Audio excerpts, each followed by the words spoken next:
Simpsons Index, an online spreadsheet that is also a podcast. This is the podcast.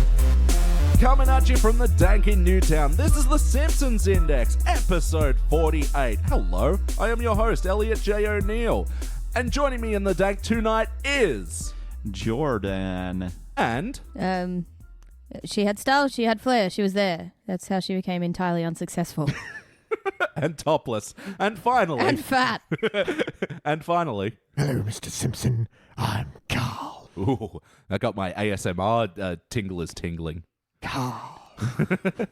The different one, the one with a K. Who was the voice of that again? That was Harvey Fierstein. Carl. The executive assistant. I may not be doing a good version. In fact, I know I'm not. Not everybody can be Harvey Fierstein. Oh, that guy. Yeah. The really Wow. annoying one from Independence Day. He's a lot more up there than I knew. And I thought, hello, Mr. Simpson. Aliens. Will Smith, there's aliens. Gotta call my ma. Get your MacBook. God, he annoyed the Or also in Mrs. Doubtfire, he's the costume Yeah. assistant. Of course, I liked him in that. We're going to turn you into a fabulous woman. I like how you have to kind of crush your own neck to do it. I turned just in time to see your crushed neck. Quick, someone do him as a phone sex operator. Come on, baby. What do you want? Okay, darling, now I'm punching my nipples. Did you say punching my nipples? Isn't that what you wanted? You wanted a guy to punch his own nipples? Ow, ow, ow. Just going to town on his own Just nipples. add that to your repertoire of characters. Ow, ow. Harvey Feinstein. Yeah. And his fetish is punching his own nipples. I like you've got a new impression and invented a new fetish in one afternoon. Yeah. Rule 34. Yeah. And all this is a long way of saying of, and yes, joining me in the dank tonight is Jordan, Sheridan, and BT. Hello, guys. Hello. Hello. Howdy. And thank you again for being here for another episode of The Simpsons Index, the podcast where we watch and review 3 episodes of The Simpsons at a time. But the catch is, each episode comes from a different decade. And we take our reviews and rankings and put them into a spreadsheet that's available for viewing at thesimpsonsindex.com. And starting out tonight, we watched an episode from the HD era. It was season 20, episode 17, The Good, the Sad, and the Drugly, which, of course, is a reference to the famous Clint Eastwood movie, Any Which Way But Loose. It was first... Nice. Thank you. It was first released in April of 2009. It was written by Mark Gilmore. Guys, what the heck did you think? I liked it. Pretty good. Yeah. One, it was a good episode, but two, just going back to the title, because, you know, I love wordplay. They just obviously did it for the pun. But I swear in old Simpsons episode that the title was still like kind of the plot of the episode, whereas this had nothing to do with the bad and the ugly. Yeah, it was more for the pun, because the other thing I'll point out is the sad and the drugly are the same person. Yeah, and you had the good and the Aw. bad in this. Millhouse was sad. He was. But yeah, this was a real quality episode. I was very looking forward to doing this one, and it is as good as I remembered it. Wow, go memory. I remember things that are good. Well, it's almost like when you consider late HD episodes, this is almost a classic HD episode. Of Yes. its era? Yeah, that's fair. Yeah. For the most part, I do like season 20.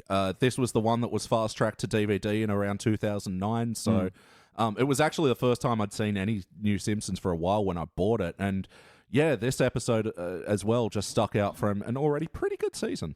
Yeah, I'd agree with Jordan. It's just it's a more classic era style episode. It feels, the joke density feels more in line with the classic era. Well, that's one of my earliest notes is that I think I had about 4 lines worth of stuff noted down in about the first 2 minutes. Like, this is good kind of rapid fire where it's not, hey, now this, no, this, already doing this, no, hey, this. It's actually like flows concurrently, like these are all jokes. Let me scribe them. Yeah, there were a lot of laughs around the room through this one. Yeah, we probably laughed more in this HD episode than we have any other HD episode. And either so, yeah. the episode was funny or the burritos were, one or the other. I feel like it wouldn't be out of place in like a season 9 to 12. No, absolutely not.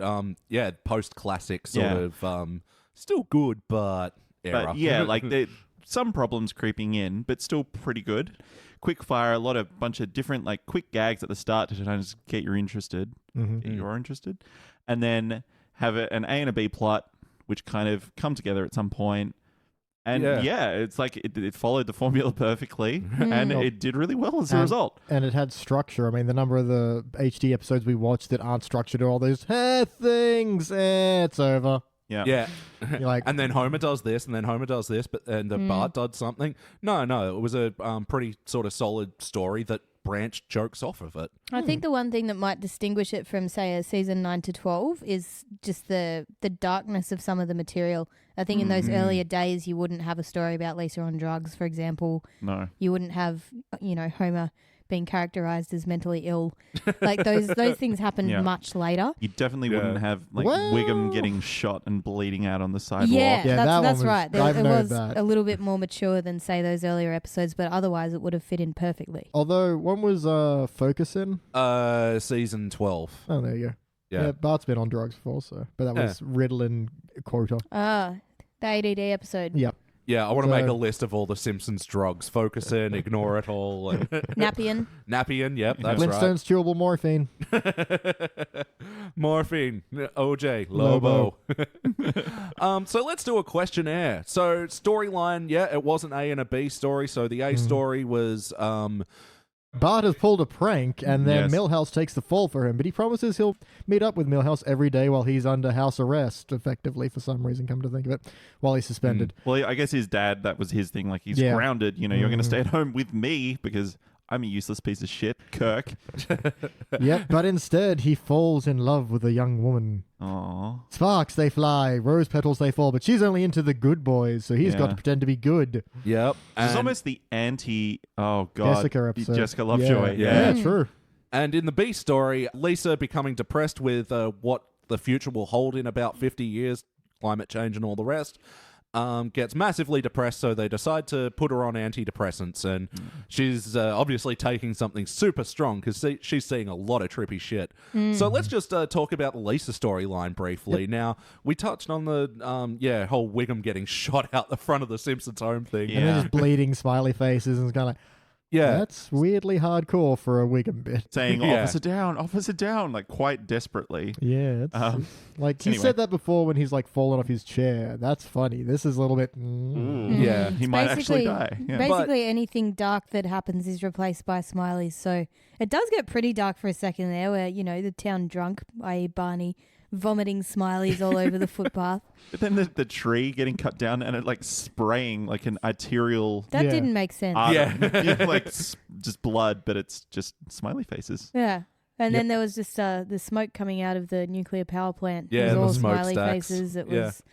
Look, as an animation bit, though, it looked great. And there are so many gifable moments as well. The smiley faces in the animation, it was overlaying some pretty dark shit, but it looked great, right? Hey, you got the point that she's just all, yay, it's all good. Just happy smiley faces everywhere I go. Hello, smiley face. Hello. Which I maintain would be horrifying. Just constant...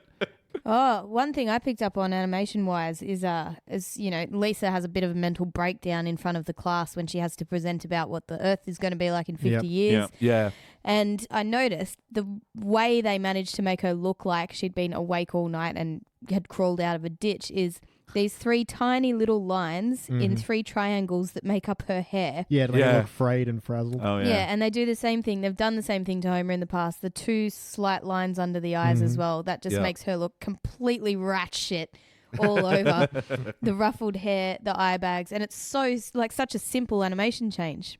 I just find that fascinating. Yeah. Yeah, and like even her hair, like the triangles are at a slight tilt as well. Yes, that's right. Yeah. Actually, I just noticed this. We don't really get much of a resolution for Lisa. She kind of stops taking the drugs, but she should still be horrified for the future. We don't really get a beam of hope for her. Yeah. Does she have a chat with Bart, or is that a different episode? Different episode. Yeah. I think maybe she's just ignored it all for a while, and now it's just slipped her mind. That's maybe. enough. Yeah. She says, I learned a lesson from all of this. You're right, actually. She did have a chat with Bart, but it wasn't meaningful. Yeah. It was very brief. She said, I learned a lesson, and then I tuned out. Which wouldn't have been hard, because you could just say, look, even if you're willing to change for someone, maybe the world can change, even if just for a little bit, and maybe that'll be enough. And it's not a lot, but hey, it's something you can tack on in about 2 lines that I wrote for you for free. Maybe one of the side effects of Ignore It All is slight memory loss, though, and she just forgot that she was upset in the first place. So it's like a forget me now. But yeah, the last major bit in that story where she's in her bedroom and Maggie's about to shred her face with a fan. And she's about to kiss the fan. Yeah. I don't think Marge does a good job of parenting here. She just unplugs the fan and leaves the room. That solved everything. And tips the candy-like pills into the bin in reaching distance of the baby. The candy-like pills. Yeah, well, Not pills they are. like candy. Well, yes. Well, she doesn't eat them like candy without water or anything, like a weirdo. Yeah, that's But true. the other thing is, you notice then, like, Santa's little helper comes and eats them all. Maggie is smart enough to somehow plug the fan back in and hold it back up. Well, not only that, Maggie is smart enough to figure out that it's the drugs that's making Lisa happy, therefore susceptible to being fanned in the face. But now the dog has taken the drugs and is ready to be fanned in the face. Don't most That is fans a have- smart baby. Don't they have a guard They usually? do. So she's taken the guard off. Wow. She is ready to shred some face. She's a very violent baby. Oh, yeah. She shot a man. Outside of Just to watch him die. not only him, but she sniped the mafia as well at one point. Correct. She can operate a sniper rifle. Well, Got quite myself quite quickly as well. Plus, she also masterminded. I don't know, whatever. Mastermind. Yeah, that's a different thing.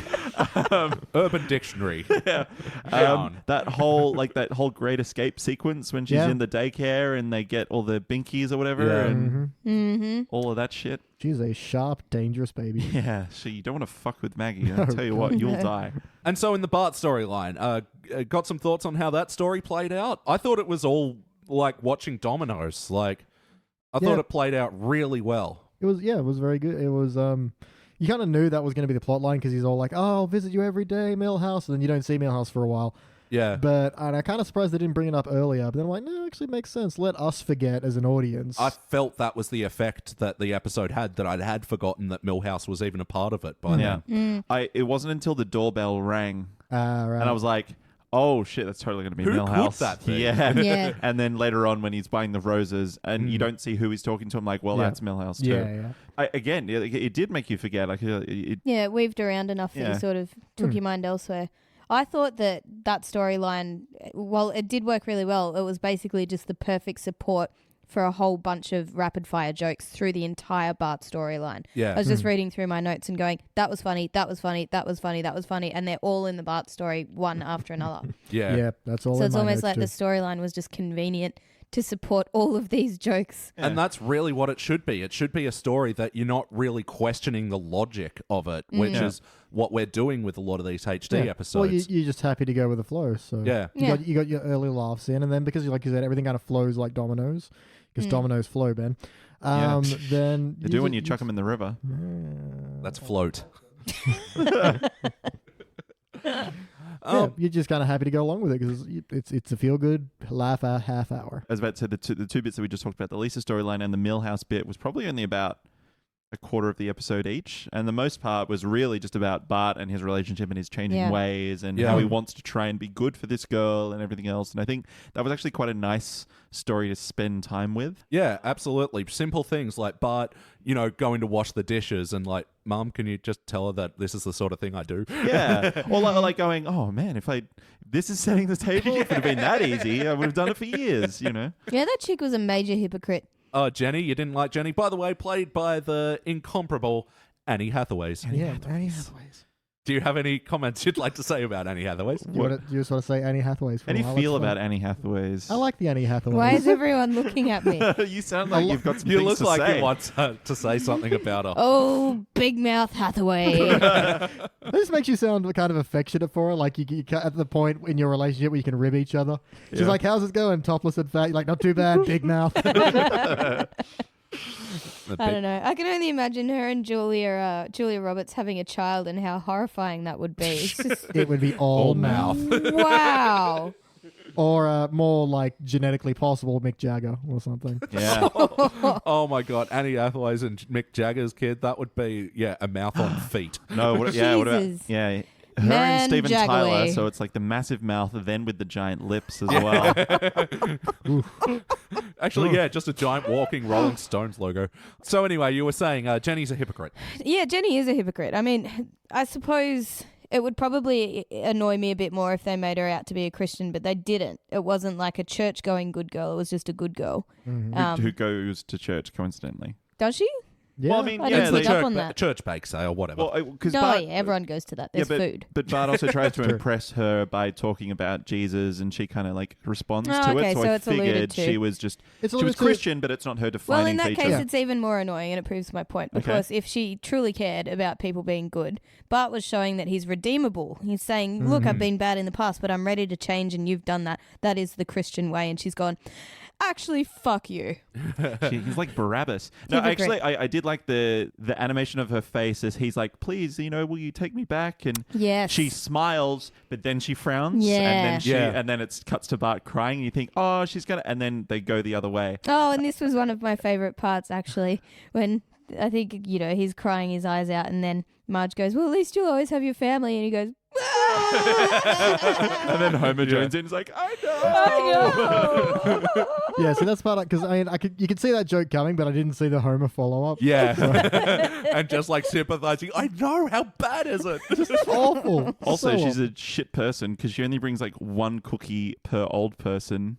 She's like, she bakes them and all one separately. imaginary one. But like, yeah, she only gives them one each. I'm What sorry, a bitch.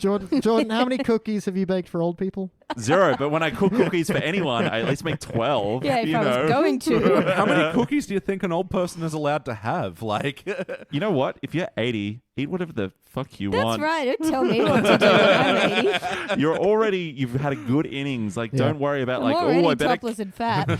can you imagine that being at the nursing home, being in that position again? I want a cookie. You can't, Mr. O'Neill. You'll spoil your appetite. I want a cookie. I just hope I sound like that as an old lady. I want to ride. I want to ride to death on cookies. Come on, motherfucker.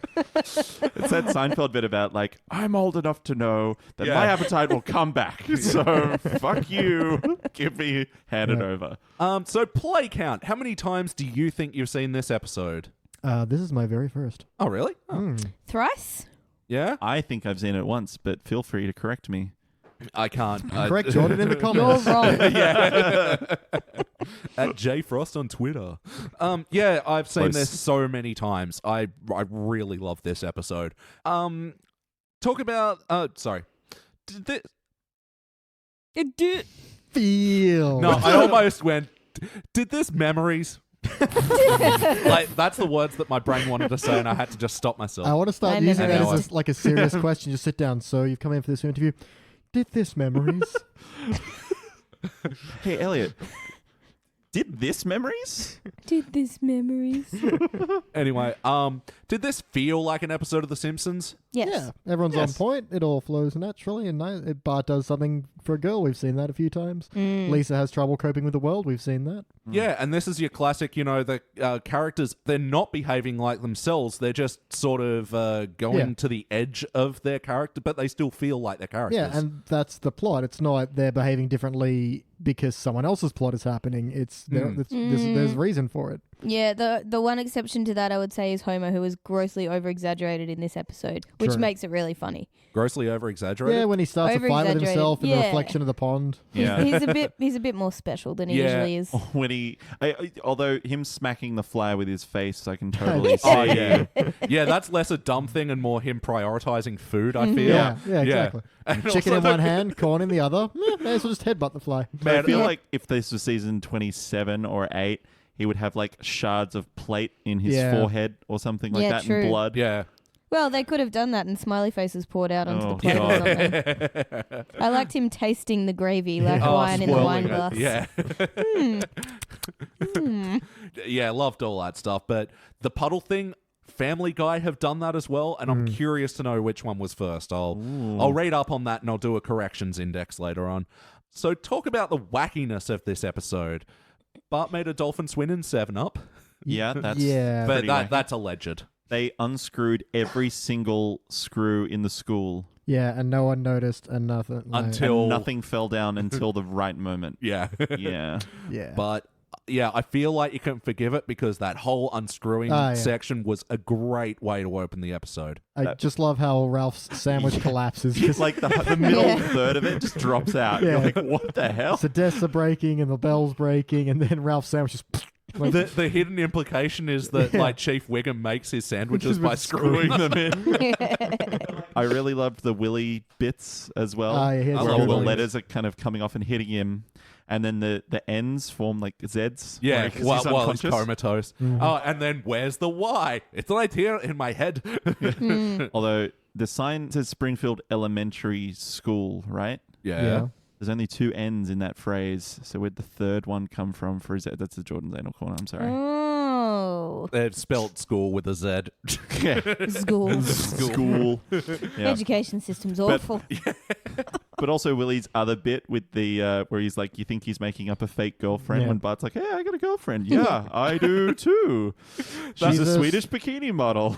Again, super wacky, but like that joke had the perfect amount of beats in it. Yeah. Like it completely stayed its welcome the right amount of time. And I'm very glad they didn't end it on, she then comes out of the shack and like, Willie, come back. And they weren't like, and see, he was telling the truth. Yeah. Funny. But actually, no, they give her the line of, Willie, come back to the shack with me and shack up. lonely, And he's like, yeah, I'm lonely. And he's like, I told you when you came here, never make me choose between work and you. You'll never win.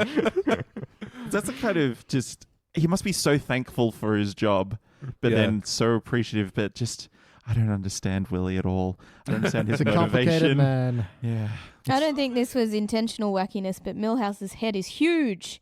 When he's looking out that window, his head is bigger than the size of the window on the side of his house. He does have a intentionally much smaller window because you can see the family room window, of the family room next to it. It's like normal, and his is tiny to emphasize the prison aspect, which we think is a dead man walking reference. Yeah, the animation around those sequences was beautiful as well. Yeah. Like the pulling of the camera and the music. Yeah, I was about to say, because I put a note about they revisited the music as well, where Bart's like driving away and he's like leaning out the window. Yeah, that's right. I like to take him to the big house where he lives. And Willie, suspended boy walking. Sorry, my Scottish accent is horrible. It really is. We'll have to work on that. I do also like just the Skinner's line before that where he's like, well, if you don't give up who helped you unscrew everything, you're going to miss Taco Wednesday. And then like mimes the taco. Mild but sauce. Then, that's so sauce, Skinner. lettuce, Shredded cheese. but never mentions meat. I really like that as like a I side.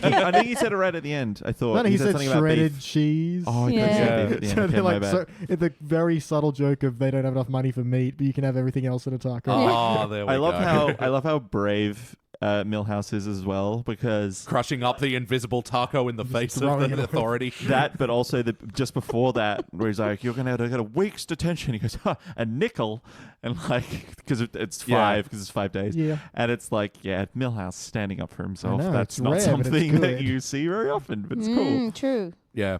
And that sequence as well, I want to mention as well, Nelson's little ha-ha gag. Yeah, in sign language. Yeah, it was beautiful. I don't know if that was actual sign language. We speak a different sign language in Australia. I know, that's not weird. That's fucking weird. Auslan? Auslan. Every state also, apparently. Really? I thought it was just all All Auslan. right, this is just for us because no one can see me doing it, but apparently there is one sign language gesture which is exclusive to Australia, which is, and I'll explain it just in case this does make the edit. You put a middle finger up and extend your left arm, then put middle finger up on both arms and extend them both, and apparently it's fuck yous, fuck the lot of yous. Nice. Like it. Friend of the podcast, Julia Wilson, taught me this one, which is the sign for slut, because it's lots of penises going through a vagina. So what you do is you kind of live long and prosper with your hands, but then you splay your other hand and kind of swing it through the gap. I'm imagining The sign language podcast. I'm imagining though that happening in real life, just a bunch almost like a Ferris So wheel many of dicks. penises. Ferris wheel of Splayed dicks. Don't forget the splaying. And like some Splay. mad scientist with like a crank just rotating them all. I have a Ferris wheel of splayed penises. What do you think of that? She's like, I'm mildly interested. Mild sauce. So yeah, and Taco Wednesday as well. I That's know. stuck into my head because it's like it's right there. No, you're a day away from the goddamn alliteration. Always use alliteration. We should have had tacos. We had Mexican. We had close. And the food index. We ate food from Beach Burrito Company in Newtown. Guys, what did you think? Oh, It so was good. be-terrific. That was awful. I'm fired. Mm-hmm. And Shez, you got the fajita style? Yeah, and I feel like the fajita style was a bit of a rip-off, to be honest. Oh. It looked like, there was not quite a dollop of sour cream on the top, and it's like, hey, it's fajita style. Like, So- great, I'm still going to eat it. It was fine. I'll give it a Patissa bronze. Nice. Well, I liked mine, so Yeah. there. I'm at a silver. Yeah, I got mine OG chicken, California style. You Oh, replace yeah. the rice and beans with chips. Fucking awesome. It's Yeah. getting a damn solid gold from me. So how about the heart of the episode? Man, so many bumps with the heart and the Bart and the Millhouse and the heart and the Bart. Yep. Yeah. Heart of Exactly Bartness. that. No, I love it. Leave Do it you in. memories? I'm going to write that down. It's becoming fun. Oh, my pen's fucked up. How about the heart? Anyway, how about the heart of this episode? Yeah, it was good. You had a little bit of a ride with Bart, which was great. There was a lot of Bart heart. A lot of Bart heart. Yep. It was and I heart for think the Bart. the kind of the Millhouse sections as well. Like, it's still about Bart, but it's kind of like his choice between his best friend and this girl that has changed him for the better, and also like to a lesser extent Marge as well, and like how. Yeah. Well, actually, I found that a bit weird. Sorry to Yeah, go back there. I was about to say there's a very odd line in here. Is you've become the boy every mother dreams of. A A girl. What? So true. Take that, masculinity. Can I just make a point? I had to look something up because when Bart's sitting at the Quickie Mart, fake getting drunk when actually, just abusing Squishy, and he goes, hit me again, Pooh, and Apu's filling up this Shrek cup full of slushy. Yeah. And he's like, whatever you are looking for, you will not find it at the bottom of a 502-ounce cup of blah, blah, blah. I just looked up how much that is. That's Oh, yeah, 14 it's a lot. kilograms. Yeah. Yeah. Of squishy. Of Well, squishy. it's like 14 and a half litre squishy That's- thing. Yeah. That'd be half Bart's weight. Like, if not ounces more. are ridiculous. Yeah. So that is I huge. was about to say, it's like that bit in Parks and Rec where they're like, what you've deemed small is actually a 512. And the baby size, this is huge. Yeah, it's because you can fit a baby in it. I'll never forget the first time I went to America. I was 10 years old, and we came out of LAX and got into a taxi, and it was like a big maxi taxi, and the dude driving it was probably 300 kilos himself. And then the cup holder in this car was big enough yeah. to hold a 2-liter cup of Coke, Yeah. which he was drinking. Yeah, like they took the concept for the Homer squishy I was about cup, to say. yeah, and made it so huge. Absolutely. Yeah. I've known that ever since. Unbelievable. There's a good Bill Hicks part where he's just, I'm in the South and I get some coffee and they're like, okay, you want the 72 ounce or the large? And it's like, I don't know how long I want to be awake in What the are you South. asking me here? But in this bit, I did love his whole line of, you get 10% off any Shrek DVD, except the first two. Yeah. That's a very latter-day Simpsons joke, but it did land pretty well. So. Yeah. Yeah. That really dates it as well. When did Shrek 3 come out? Or 4 or whatever the fuck they're up to Oh, now. God. Shrek Ever After. Somebody once told me. Oh, fuck you. Go kill yourself. Look, I just all-starred you. yeah. So my feet are cold. I was going to throw my boots at you, but I don't want Smash to. your mouth. So just throw boots at yourself. Yeah, so the heart was pretty self-explanatory in this whole bit. There's a little bit of a heart moment with Lenny and his grandma. Yeah, that was... Yeah, Again, that it was a very awful. latter-day Simpsons bit, but kind of funny. But yeah. I just like that Apu sold his roses, but he happily compromised by taking a Duffman cutout to her grave. Yeah, but then he just sets it up and starts talking to her, and A it's like... lot has happened. Yeah. so sad. I do really like this through line that we're getting in the later seasons of Lenny being utterly boring. Yeah, And totally. pathetic. Don't forget pathetic. Because I'm thinking about, don't tell anyone I live like this. And so he's obviously trying to, get better, and just nothing goes right for him. He's lived in a few strange places. Right? The other, like, little bit of heart that I just want to talk about was Nelson, how he's kind of almost like being dad-like to Bart with Yeah. like the advice. And there's a bit at start where it's like, put gum on her hair. That never fails. I always keep some spare. In fact, take 2. You might get lucky. It like ruffles his hair. Yeah. That was really And I cute. was like, oh. And the whole punch her. Yeah. But What's that bit called again? I can never remember. Whispering and serenading advice from the bushes.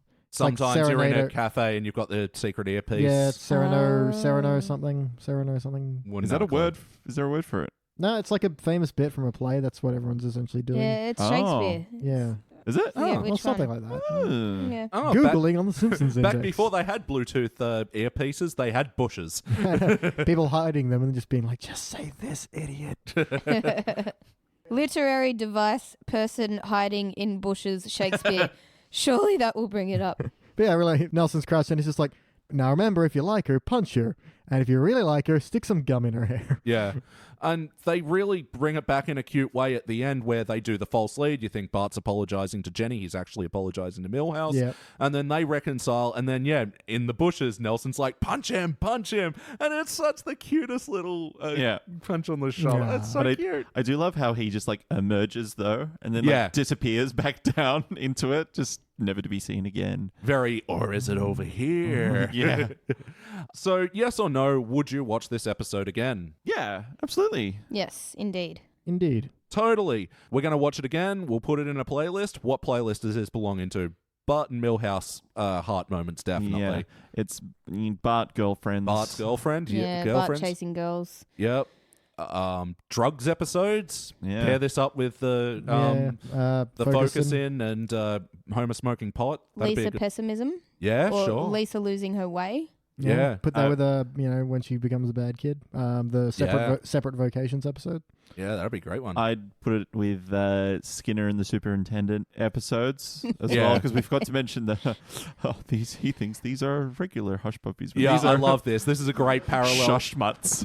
This is a great example of a parallel import joke. Yeah, this Yeah. is one that works. Well, because the thing is because they use the actual name Yeah. Yeah. and then have the showing that yes, it's a cheap Yeah. rip-off. Like He thinks my shush mutts are actual hush puppies. Which is exactly the sort of like Kmart or Lowe's sort of parallel stuff Yeah. that you get. Yeah. your Dunlop volleys. All right.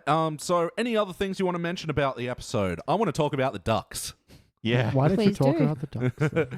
Anytime like there's an animal in trouble on screen, I get like really scared. Like if it's people, I don't give two shits. Yeah. But like, You're that guy. Yeah. God damn you, that guy. yeah. I bet if they threaten a baby, you're like, no, not the baby. But if they threaten the baby ducks, I'm like, no, baby ducks. That's like I think that's like the ultimate bad guy move though. Yeah. Yeah. Like I'm thinking You're thinking of John Wick. I'm thinking of John Wick. Yes, exactly. You kill a puppy, you are like, well, you deserve to die. I don't care what kind of redeeming qualities you have. You will fucking get murdered. Exactly. And yeah, the bullies, they're playing piggy in the middle with this poor mama duck's baby duck. Aw. It looked like they could have made it look more like a duck. Because to me, I was like, isn't that a goose? I thought the same thing. I thought swan, maybe. Yeah. It was all white with an orange bill, and I'm like, maybe it's just an albino duck. So yeah, I really liked how this strengthened Bart's relationship with Jenny, that he was willing to do so many things that tested his character. Mm-hmm. I was trying to think of it. It reminded me of another Simpsons bit, but I can't remember. I'm thinking again. Maybe I'm thinking of like the reverse of it, which was the Jessica Lovejoy with the skating down the hill. But yeah, it was kind of like I know this is gonna hurt, but I have to do it because I have to impress this girl. Yeah. Yeah. And I thought it was really sweet. I really like how it ends as well. It's like, oh, Bart, if only those ducklings knew what you did for them, they'd stop biting your leg. Yeah, and it is just the cutest animation of the baby duck just Just like, but the mama duck just not giving a crap. Honestly, It all does make me think that poor old Bart's going to be the most pathetic grown man and just get walked all over by some lady. that or be a male stripper. Yeah. Bang, bang, Bart. Yeah. Oh, wow. Anyway, It's literally an episode. You mentioned, I think you guys both mentioned something about Shauna. Yeah, Like, fucking Does she come Shauna. up? Does she come up later? yeah, Yeah. she's a new season's character. Okay. She's a terrible non-character who shows up and I have 2 lines. I'm Shauna. It's like, you Yeah. think this is funny, but you're wrong. Yeah. See, way it, off. it suited this section because, Yeah. we're trying to impress this girl. I'm the girl they're trying to impress. I'm Yeah, Shauna. they're at work. But it's just in the other one we saw where Marge is driving the Uber. Yeah. And it's just like, I got a lift from Marge. I'm I'm Shauna. Yeah. no, that is not a bit. And there's another one as well where it's revealed she's Superintendent Chalmers' daughter. What? Oh. I know, and it's fucking shit. Anyway, So back to the headlines. They're really quite absurd, the ones that Lisa's looking up about what the future might be like. Yeah. And so one is water gone, people drink soap. Last polar bear hangs self in prison. Yep. You know, they're joking around. But one of them was World War over last drop of oil. And I was thinking today just how that's not so weird these days. oh no. And how depressing that is. And I know, baby. and this is in the 2009 episode, 8 years later, and we're still not doing enough. Yeah, hanging I- on the edge. I've read reports that are like, well, there's no fighting against it. The electric car will take over at some point. The self-driving electric car will take over, and oil will just become not needed Well, at all it in about 20 years. It depends how you think about it, Jordan, because the electric car will take over, or the electric car will take over and rule us with a mighty rubber boot. I'll tell you where you're going. You don't get a choice. Apparently, aviation will be the only place where kind of like fuel is used, they reckon. At least if current GPS and Uber's GPS is anything to go by, the electric cars will come to the back of my house and then I can run out the front door. Yeah. Excuse me, I don't know where you live. I'm lost. Come and get I your am coming food. to kill you, but I am in the back laneway. Can you please open the door? How about these no. clowns in Parliament? What a bunch of clowns. Oh my god, that's how they're going to do it. I have your delivery order. Just come out the back. Nothing sus. Nothing sus. I've said this before and I'll say it again. All that machines have to do to rule us is have really good Wi-Fi. It's like humans, we rule you now. No, you don't. Look at this cat video. Aww. Damn it! Okay, wait. I have 8G. How is that even possible? Enjoy your slavery, humans. This is. I mean, I don't need to go fuck you, anywhere. but also, hey, this is cool. We have everything on Netflix. Fuck yes. I'm gonna uprise after I binge watch Breaking Bad again, and then maybe some bit of Game of Thrones. I wanted to just quickly talk about Milhouse when he discovers Bart's betrayal Mhm. Yeah. and how he becomes a real creep. I know, but Yeah. it's kind of awesome. Oh, yeah. Because he hasn't got the guts to just come out and say, like, Bart is a dipshit. Yeah. And, Mm. you know, here's photos of us being, you know, dipshits together. Mhm. But he'll just come out and he bakes the cookies all in his own face. But Yeah, then, that's right. yeah, the plate with Milhouse is kind of Bart's betrayal, number 6 in a series. Yeah, so he's made a bunch of these plates. And he's so He's angry. prepped. No, I actually kind of like Milhouse being ultra creepy because he finally has power. Yeah, and he's yeah. actually completely in the Yeah. right here. And it's like, yeah. I he's- really loved his wordplay as well, where it's like, Yeah. what's your favorite book of the Bible? Mine's Revelation. Cynicism. And like even Jenny calling back to it. I love Milhouse. He's always like, Oh yeah, he was always grabbing my shoulders and shaking me and saying, I don't know the real you. No, that was really great. And other bits. Oh yeah, I love when Jenny's handing out the cookies to the old people, gives the imaginary one. The guy says, "Aha! With this cookie, I can buy back Private O'Malley from the Zulus." I gotta die saying that. Oh, yeah, it is pretty good. Where they've made similar jokes but gone wrong in other episodes, both Yeah. teens and later HD, is like it's still vaguely racist, whereas this one is like a crazy man. It's like it's not punching down kind of thing. Yeah. It's Yeah. punching up. Also, he just says Zulus. They're a thing. Yeah, exactly. No, I mean, and you can tell he's like caught in this, you know. Yeah, fantasy realm. Time He's warp. wearing like the the Foreign Legion hat and all that. Yeah. Yeah, but it's not being an arsehole. It's just, he's got a condition, obviously. They're just playing into it and, letting him have his fun. And I super want to listen to him talk some. I was going to say as well, there's quite a few good like sign gags as well. Like one of them, for example, like when they're at with the dolphin bit, it's Springfield Squidport is the name. It's not like Marina. It's Springfield Squidport. They've used Squidport before. Yeah, Have that's they? their thing, I guess. Yeah. I don't know Oh, wow. joke. I don't notice the joke because it's been like a thing for ages. Fair enough. Yeah, I There's- noticed the mental health office. Yeah, You pick up on that one? When your kid's gone cuckoo. Yeah. Oh, the other bit where it's like when Homer is driving and there's the El Barto sign. And goes, Yeah. I think Milhouse is El Barto. Yeah. He's a bad influence on you because you can tell that it's probably Luann has had that conversation about Bart Oh, yeah. hundreds of times. Oh, And it was yeah. nice to see the flip side. God, I hate Luann's a Luann. bitch. Yeah. This actually feels like a bit that, like, in a worser episode, I'd actually groan at that joke, but I guess I was having such a good time that, I had a good Yeah, time with this. there are a few jokes here that do kind of drag, but you are generally having a good enough time. You don't care. Like I do. Yeah. But a bit where they're like, oh, see how that dolphin's retracting away from Bart? Why might that be? And then in Dolphin, he's like, Bart, maybe swim in 7-Up. It's like, you could have done better. Yeah. That's, There was a better joke to be But we had. move on so quickly that I don't really care. It's just, there are bits like that. That's the only one I remember. There are other parts like that that really drag down a little bit, but the rest of them are meant to picked it up. So Yep. Any other last things? Why did Homer take his pants off and put him on the roof of the car? I don't know. My love. That is how I'm going to nap from now on. Yeah. Then you put your pants on. They'd be all sun warmed. Sounds nice. It's almost like That'd be great. it made me think of it's in Scrubs where they take their shirt off to poop. No. It takes his pants off to poop. Is it the pants? Yeah, as because well? he passes out when The he whole poops. pants, Oh, yeah, that's right. And then they find him on the floor. Of that like neighbor's apartment or Yeah. whatever. Yeah, that's And right. yeah, the final bit where Bart and Milhouse do a let's make up prank. That was great. Raphael is old. Yeah, and silver-haired. That's Canadian Raphael driving the Zamboni. That makes sense. George Zeta called how wide is the corridor of that school? Because they pull away with all the people doing ice skating, and it's like 10 meters wide. That's your point, and not how did no one hear them filling the floor with water and driving a Zamboni around it? And the Zamboni just polishes it, doesn't freeze it. And how did they localize the water to just the corridor and it didn't seep under any classroom door? Well, no, if you look, it does. Apparently, it goes all the way through the classroom doors, no and one they noticed. notice. Doesn't a Zamboni have like a little water tank as well, so it like sprays and then does it? So it like resurfaces? Would make Zamboni sense. mechanics, right in. Yeah. Please. And if Zamboni operators could actually ride in, I'd be very interested. Yeah. They're fascinating machines. Send Yeah, us I your want to number. meet you.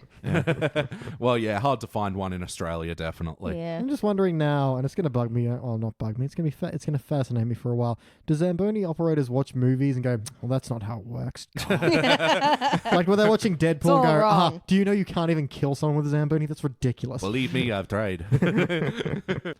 All right, well, it is time to rank this thing. On the Simpsons Index, we rank using our 6-point scale, which starts down the bottom at the terrible episodes at failure. But maybe if the episode was just meh, you give it a participant. And then the good rankings, there's bronze, there's silver, there's gold. And for the best of the very best, the fucking super awesome duper rooper kick-ass Simpsons episodes, you know, the ones that you want to gather the family and say, here, fucking watch this, you assholes. You give this episode a cubic zirconia. Things are weird at your house. Yeah, I know. You punish people with good Simpsons episodes? Punch her. I have lots of emotional problems. Anyway, I'm going to kick it off. Let me show you how it's done. I am giving this episode a gold. Nice. Wow. This is the first episode from the HD era to get a gold. It was almost Ned and Edna's blend, but then internet ending. Yeah. And look, the problems that I have with this episode are all sort of within the Lisa storyline. I don't sort of like the implication that like if every depression drug will make you into an idiot. But other than that, yeah, I have not much other criticisms of this episode. So gold for me. BT, what do you think? I'm at a Brilva. I'm just trying to figure out which side of that fence I'm landing on. I'm gonna say Be kind. No. I'm gonna give it a silver. That feels right. Yeah. You know, that puts it amongst 500 keys. I feel like I enjoyed that roughly the same. That's fair enough. Yeah? Yeah. All right. Yeah. I'm not done saying yeah. Oh. Yeah. Just living with my decision for a little bit. Yeah. It fits? Yeah. Comfy? You can move around. You can walk. Have a walk around. Feels See like I'm taking a nap in my car, but I've taken my pants off. Feels good. Wait, what's the quote? Is this memories? Do you? Do you memories? Memories? Do you memories? Memories. Does this memories? Sheridan, what do you rank this thing? I would like to say gold, but I was wondering earlier, does an HD gold equal a silver overall? And I think it does, just because I was pleasantly surprised, because I always expect the HD episodes to be shit. Yeah. And this one was good, so I'm going silver. That All logic right. works in my mind. Fair enough. Jordan? So I'll give you a second. I was going to say the criticism I'm mainly going to keep it from being gold for me is we don't wrap up Lisa's story properly.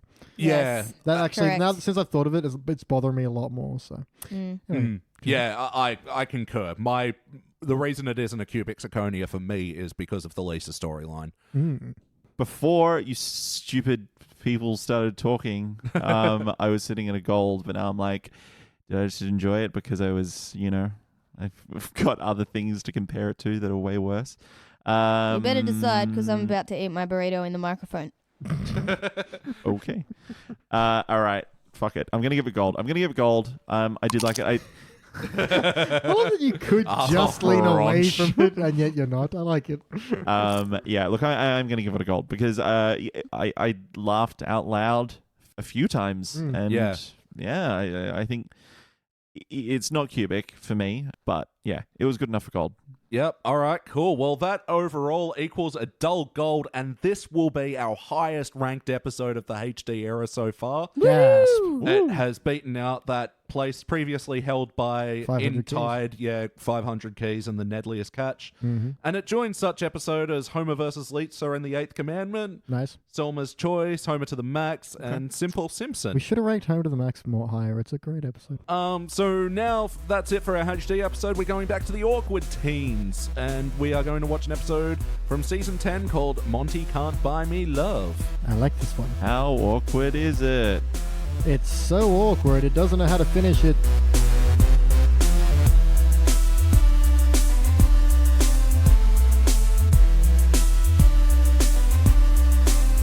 And we are back, and we just watched season 10, episode 21, Monty Can't Buy Me Love.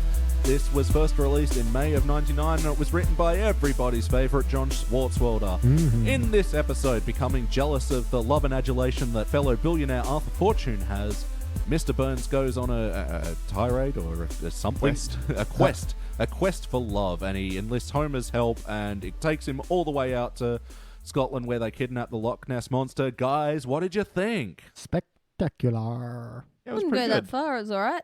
Yeah, it was pretty good. I just wanted to think say spectacular. you're biased, I think, because it's heavy Burns. Yeah. And we all know Yeah. how much you love Burns. I love his scaly face. I don't watch the Burns episode, I watch Beej out of the corner of my eye. Just the joy, and Just I'm to hear floating the, 2 inches off my seat. There wasn't even that much, like, Burnsisms either. No, there wasn't so much of his old-timey speak in this one. There was some There were a flamboyant few. fop. Yeah. Flamboyant. The Vodiodo. Radiola show. Not hip enough. If you want to make fun of my leisurely love of cashews, you have at it. Where are my kudos? Many great quotable moments in it as Oh, well. yeah. Like, it's not the most solid from a story perspective. No. Like, I No. feel like it starts grinding to a halt towards the end as far as joke Yeah, well, it density goes. it definitely just ends as well. Yeah. This episode has always felt very short for me, and I don't know Hmm. why that is. It's clearly the same length as Well, other they rush the episodes. ending, and there's also the extended intro with the circus couch Yeah, gag. and that Yeah. and it's A throughout, and I think when you cut between A and B, there's a sense that it becomes longer. Oh, yeah. Yeah. Makes sense. Yeah, and whereas this one, like, they are barreling through story points a bit. Like, Yeah. the first act is almost all about, speaking of story, first question off the questionnaire, the storyline. So, A throughout, and most of the first act, they are barreling through this Arthur Fortune bit. Yeah, and most importantly, they start by watching TV. Yes. Forgot to ask that. They didn't watch TV on the last one, but they are watching TV this one. Yep. What were they watching on TV? They were watching the Simpsons version of Antiques Roadshow. Oh, Basically. yeah. Cash in your legacy. kind of like. Yeah, Moe's bar tat that's worth $20,000 to $40,000 and it's never been cleaned. It's meant to do that. It's been in such a long century. Yeah, would be worth that much, but someone inscribed Homer rules on the side. And I do. That's so great. And even, like, it's a bit sinister, but Mo immediately grabbing the antique shotgun that just disintegrates in his hands is beautiful. Blunderbuss. But Yeah. I would, It's a I fun would word. fully expect Mo to, want to kill Homer. That's what I Oh, kind of yeah. like about the blunderbuss disintegrate. It's like, well, now I've destroyed something someone else loves, so now I'm equally as bad. But the story sort of, and the reason that they get to Scotland was very quickly done. It's just, oh, Mr. Burns, did you hear Arthur Fortune just got 2 male pandas to mate? Is that what he said? He said He that, said right? two male pandas and successfully got them pregnant. Of course. And so, immediately we're in Scotland after that. Like, That was one long helicopter ride. yeah. Yeah, it was pretty good. It just it didn't totally flow for me. Like No. it was a really illogical turn Yeah. between Act 2 and 3. Like why? It was like, well, we want to do a Loch Ness Monster episode. How are we going to do it? Well, I've been kicking around this idea about Mr. Burns wanting love, and he's got the resources. This could have been 3 stories. Like, they could have made 3 different episodes out of Yeah. the ideas they had in this, I think. They could have been the cult of celebrity billionaires, the Richard Branson story. That could have gone for a Yeah. whole episode. The Richard, Loch Ness thing. I just wrote down Virgin. Virgin, yes. Yeah. I couldn't remember who he was. Virgin McVirginy. Yeah.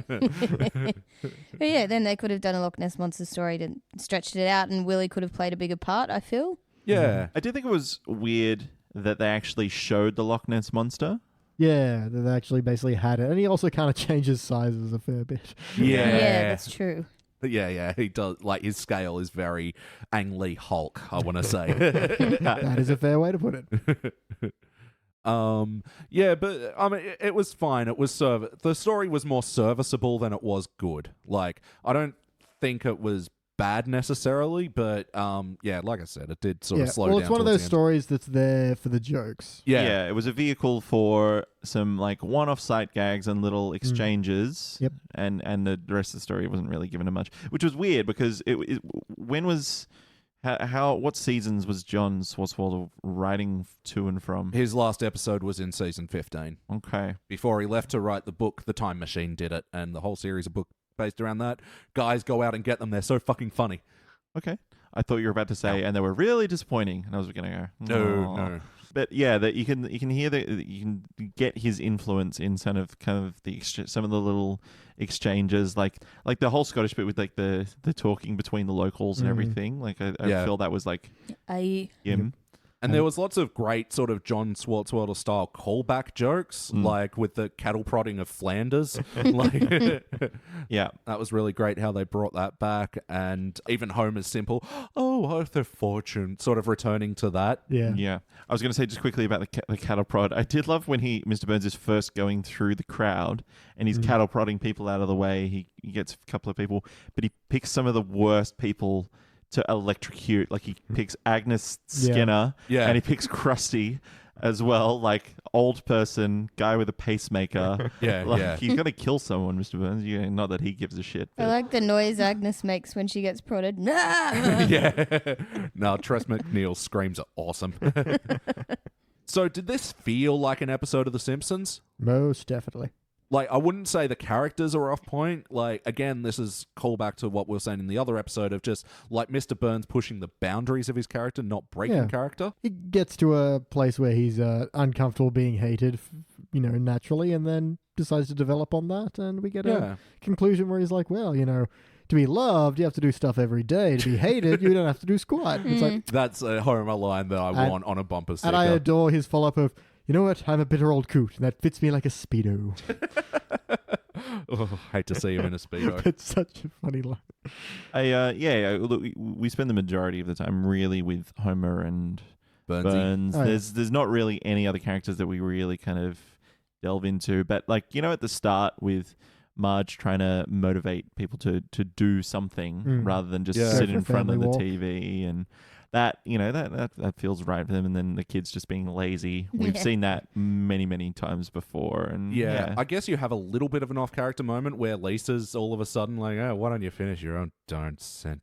and falls off the couch. But I mean, I feel that's more like in line with a kid thing on a Lisa thing. Exactly. Well, I was about to say they've kind of done it before with the it was hard, so we quit. That kind of, we just don't want to do it. Then they go do the gardening simulator at the I want to go on the yard work simulator. So yeah, all the characters felt on point to me, but like as far as the feel question, that's also about the integrity of the show, and the whole Nessie storyline takes it into the wacky territory for me. Yeah, it was very, very wacky, that last third. And some of the stuff that I can't remember his Arthur Fortune. I keep saying Richard Branson in my head. Yeah. Arthur Fortune does Virgin McVirgin. bodyboarding down Mount Everest and Climbing Niagara Falls. yeah, Punching out Muhammad Ali. So mean. But I love how that's the audience reaction was, oh, how awful. Yeah. I like how they don't show it. Thank God. No. No, they do a very sly cutaway. Like, yeah. Oh, very awful. Yeah, Anyway. it's mean, but wackiness as well. Burns' whole cow catcher and cattle prod. Why does he have cow-based things to get rid of people? Because they work. If they can move cattle, they can move the common man. Well, yeah, unfortunately, comic book guy isn't your common man. Once again, my underwear has become entrapped in a cow catcher. I love how he does it without even turning around. He knows what this is. He's been here familiar before. feeling. He's felt a train grill up his butt before. That's a cow catcher. Wacky, there's a clown waiter giving out free champagne at a mall opening. Yeah, I love that. It's not even followed up. Where did you get that champagne? Clown. Clown. Oh, okay. Yeah. Homer just has $300 to just give away. He gives $100 to Bart, $100 to Lisa, and $100 to Marge. I'm like, wow. Yeah, I where don't does he think have I this would want to money? give away $300 just randomly. I do to like my that it family. just completely pacifies Marge. Yeah, yeah. Homer, I do think you're spoiling that. Which, yeah. Backs away slowly. But, you know, it wasn't like super wacky. It wasn't like there was a talking banana or anything. No. Prospect for talking banana is absolutely absurd. Still. There were actually 2 still jokes I noticed. What was the other one? The other one was with Apu, and it's like, and Marge is like, wow, this stuff is way better than the Quickie Mart. And he's like, oh, sorry, Apu, but it is. I And know, but... so he doesn't say still, but like he's like, yeah, but. Oh, so sad. Poor Pooh. And talking other wacky elements, I mean, it's just really all the Scotland bits. Yeah. Well, I was going to say it's part of that whole major wacky adventure, but also the fact that oh no, this isn't a monster detector. This is a frog exaggerator. Yes. I love the frog funny. exaggeration. There was also the delockinator. Yep. There was one other invention that I didn't quite pick up on. Monsterometer. Yeah, Yeah, I the think so. monstrometer. There you go.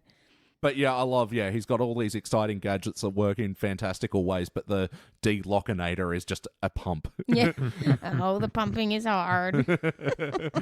And I guess it was wacky for a reason, though. I was just thinking was the kind of the Howard Stern-esque. It's not Howard Stern. It's whoever you said it was before. Jerry Rude in the bathroom bar. That's right. But like known for shock jock, where they've got, what was it? Siamese ballerinas or something? Siamese midgets. We look forward to your new show on Fox. Oh, yeah. Yeah. Oh, what were they called? Oh, Knick-Knack and Paddywhack. Why were they cartwheeling out of the station? No one can see them. How do you 'Cause they think midgets move? With their legs, they just walk. Well, I mean, Not Siamese midgets. that's sort of the big question mark with all those shock jock radio shows where they'd have like things going on in the studio. Like, here's a topless woman and she's trying to catch dollar bills in her teeth or something like that. Yeah. And Yeah. so maybe it's a callback to that. Now we're on the side of the road in Penrith giving away Yeah. icy cold cans of Coke. Oh, God. So you calling back to the Black Thunder days. Oh, Yeah. Hadn't heard that term in a while, had oh you? boy. I got a Pepsi Max from them at Parkley Markets once. Nice. Ripped off. So Ripped off. I got a free Pepsi Max. Just really quickly, the one that Burns thinks it's like, it must be like Don McNeil's Breakfast Club. That was a real radio show that I just Googled on Really? the Simpsons Index. I assumed it would be. Originating in Chicago, Illinois, hosted by Don McNeil, ran from June 23, 1933 through December 27, 1968. there you go. 35-and-a-half-year run. Actual old-timey references. Yeah. Like, I liked that the writers always did service Burns like this, where they'd Yeah. research his language and stuff. Yeah, like ahoy hoy. Yeah. Actual throwback to old-timey stuff. Well, that was Bell's preferred Method of answering the phone. Yes, You I have this idiot. new invention. What shall I say when I first pick it up? Well, obviously ahoy hoy. Not hello. So bringing it up while we're talking about the radio bit, yeah, Jerry Rude was played by Michael McKean, who you guys might know as the lead vocalist for Spinal Tap, David St. Hubbins, Right. and currently playing Chuck McGill on Better Call Saul, and he is so fucking good at that. Like, Better Call Saul, like, it's a pretty uneven show, but fuck, lately this season they're killing it. Nice. I was thinking about Spinal Tap today, so there you go. Yeah? I got a Big Bottom in my head randomly. Oh, It was fun. I'm just in the warehouse going, Big Bottom, Big Bottom, talk about mud flaps, my girl's got 'em. Were you looking at some mud flaps on like a forklift or something? No, that's a shame. I was by myself. Oh. yeah. But I really want The head I randomly. can't believe we've never checked if they have Spinal Tap at karaoke. Oh, yeah. Not, I mean, they probably don't. I'm but- pretty sure I've seen Tonight I'm Gonna Rock You Tonight at a karaoke place. Nice. Yeah, Anyway. but if they got Big Bottom or Stonehenge, yeah, those are my jams. Yeah, but yeah, the whole Jerry Rude bit was a very well realized parody of Howard Stern style shock jocks and Just anyone like that, yeah. Get this old fogey out here so we can get the, what is it, lesbian gladiators on. and Homer's line about black people and white people jokes and Yeah, that was the thing I wanted to bring up because they're yellow, they're not white. oh yeah, that's a good point. Yeah, I just always like, they just see white as yellow. It's like one of guess. those. Do you think people see colors the way I see colors? Is this dress blue and black or gold and white? yeah.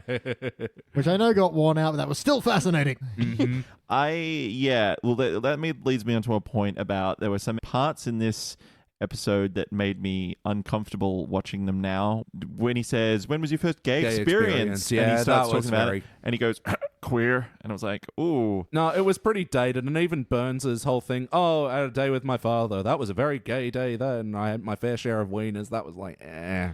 I think it's supposed to mostly show, though, like how shitty those shock jocks are. Yes. It's not so much, that they're being homophobic or anything like that. It's just like, oh, this is just cheap, nasty humor that isn't all that funny. Yeah, absolutely, with the farting noises as well. And Yeah. what saves Scraping that the bit? bottom of the barrel. Yeah, but what saves the farting bit is Burns going, "Most of the noises are not being made by me." Attention, wireless listeners. Yeah. Most of the sounds you're hearing are currently not being made by me. Yeah.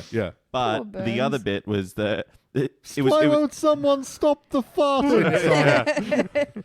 the other bit that kind of bothered me was if Father Fortune can, gain a following with 2 Chinese bamboo gobblers. I was like, okay, the pandas, right? Okay, Yeah. that makes Yeah. sense. But then he said, "I'm going to show them something they've never seen before." And Homer goes, "What? A sober sober Irishman?" Irishman?" Yeah. I was like, Yeah, even lame. today, that's not really cool. That's still racist. Yeah, actually, I had a weird moment in Disneyland when we, minus you, Shez, sorry, went to Disneyland without you. I'm sorry. But the Dapper Dans in Disneyland, the guys who sing a cappella and stuff, Yeah. and they just told a string of like 6 Irish jokes, and I just turn around, I'm like, I think I'm getting offended. Yeah.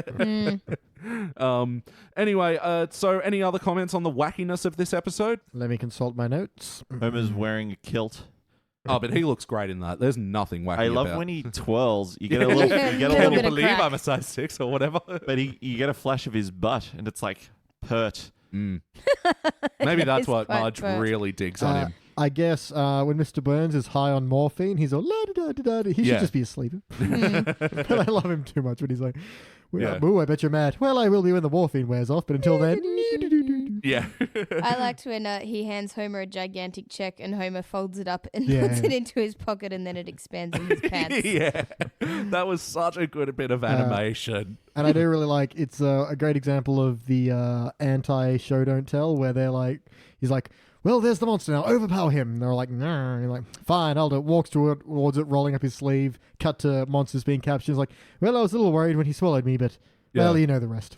Yeah. I was going to say, the implied wackiness I there. know. I don't think I've ever seen Burns roll his sleeves up and loosen his tie. And Yeah. dress down like that. Yeah. No, and get ready for action. Oh wait, isn't there an episode, or maybe it's Grandpa, where he like pushes his arm skin up instead of his sleeves? Rolls up his rolls arm up sleeve. his arms. I had a couple more wacky things just because this is the kind of episode it is, I think. Yeah, I think the heart question is going to be very short. How did the giant mall open and no one know about it? It wasn't on their walking route. Yeah, I know, but they've been It's around not the necessary turn. that no one knew about it. Like, they should know. There'd be a huge construction That for a involves year or two. leaving the TV. Fine. Just Wizard did it, and then I'll just fuck I didn't off. say a wizard did it. I No, said but that it's the equivalent. No, that's understandable. I was living in Castle Hill for like 2 years, and then I was like, oh, they're building a train here. Yeah, I was going to say maybe it's just like Sydney and there are so many cranes and holes in the ground and unfinished construction and people Yeah. on their I feel phones like- wearing high-vis that you just tune out after a while. I just feel like Springfield isn't as big as Sydney. You know, eventually you become immune to seeing it and one day you just hope there'll be infrastructure. Yeah. But Sorry, one more. Kevin Costner is just hanging out at a mall doing director's commentary on his own movie Yeah. and just apologizing Oh, I'm profusely. sorry. to anyone who might come in, watch the demo of The Postman and hit director's commentary just in case. yeah, I get how someone wouldn't like that bit, but I did think it was pretty funny. Yeah, it was good. Actually, one other slight bit of whack I wanted to bring up. So, first of all, I do really like when they walk into the mall and they do that kind of pan around shot. That looks really Yeah. cool. But I also like how they have a shoplifting department and there's things on sale in the shoplifting department. Yeah. It's just a nice little sight gag / wackiness. Yeah, also, yeah. isn't it? I didn't pick up on it just then. I was looking somewhere else, but I'm pretty sure this is the episode where there's like a coffee shop every second shop. As they pan around? Yeah, I Like think books, when they coffee, pets, coffee, Yeah. coffee, Sorry. coffee. I do really like Mr. Burns Fox. What is this? Books and cocoa together? They did do one of the episodes we just did. I think actually was one where it's like, well, you got 5 minutes because this is turning into a Starbucks. Yeah. Then and then it pans back and they're all Starbucks. Ah, yes. So that there's another. But episode. yeah, I think it was a similar joke here. Mm-hmm. But yeah, just to round out the wackiness, any other bits from Scotland, like them draining the lake and Willie being born, conceived, and educated on a pool table. Hey, I've been to Scotland, man. It's like that. Yeah. The only thing I can think of is when Lenny cops a silver dollar to the head. Oh, yeah. And it embeds itself, and then get it out, no, put it back, and then afternoon, miss. Yeah. Oh, head tipping it spurting like blood. the hat. Like, that was so great. I really liked that line too. Lenny was a bit bitchy there. Yeah. Carl's going, maybe you should see a doctor, and he's like, maybe you should mind your own business. Yeah. We've got wow. the last bit of wackiness. The Loch Ness Monster successfully Of gets course. a job at a casino. Yep. Where he understands English. Yes. And shrinks down to like a quarter of the size he Maybe, was before. maybe the Loch Ness Monster is like a shrinky dink. Yeah. And if not, like constantly soaked in water, it's smaller. Yeah. Or maybe it's just he becomes the size that he needs to be for that particular task. Mm. Oh, yeah. How yeah. nice of him. He's like... It explains why they can never find him. They go looking for him, he just shrinks. Yeah. Yeah. Is that a Harry Potter creature that does that? Jake the dog. Yeah, that about does it for the wackiness. How about the heart of this episode? Did you guys feel bumps? A little bit for Mr. Burns. Yeah. Everything's falling around him. Nessie's escape. Yeah. He's like, no, love me. Yeah. I felt sorry Dramatic. for Burns when he passed out in the radio studio. Yeah. It's a good thing Yeah. those lesbians knew CPR. Yeah, that was actually a really good thing for Burns to be sympathetic in this episode. Mm-hmm. Yeah. I feel like this was almost a precursor for Parks and Recs. I just wanted someone to say he had a fart attack. Yeah. Joke. It kind of related to Heart. Is probably, I think, the best line in the whole episode, where Burns comes to Homer and says, I need to be loved. And Homer like kind of scratches his head and goes, well, I'll need a couple of beers. Yeah. It's a great bit. It almost calls back to the whole, sure, I'm flattered, maybe even a little curious, but no deal. But yeah, at the end, like, I think they just rushed the ending way too much for you to feel the proper amount of heart for Burns. Yeah, like, I mean, they've reset his character, basically. He's still going Yeah. to always be a kind of a heartless But they've given, him, plutocrat. Yeah. they've given Yeah. him reason to want to reset. Yeah. So Yeah. it is very rushed. I'm not saying it isn't. I'm just saying they do give you enough to say this is why it's gone back. So. And I think as well, they prove to him that he will never, he can't fundamentally change his personality. No. Really, No. he tried, and he's done it multiple different ways, but Yeah. he's happier being ruthless. And shouldn't we all do what makes us happy? Even if it means shocking people with a cataprod. Well, I mean, if you're not going to start that conga line I asked you to. Conga, conga, conga. Conga like you mean it. Please don't make me shock you. He did say please. Yeah. Yeah, well, I mean, you got to add in some words to fit the syllable quota. Yep.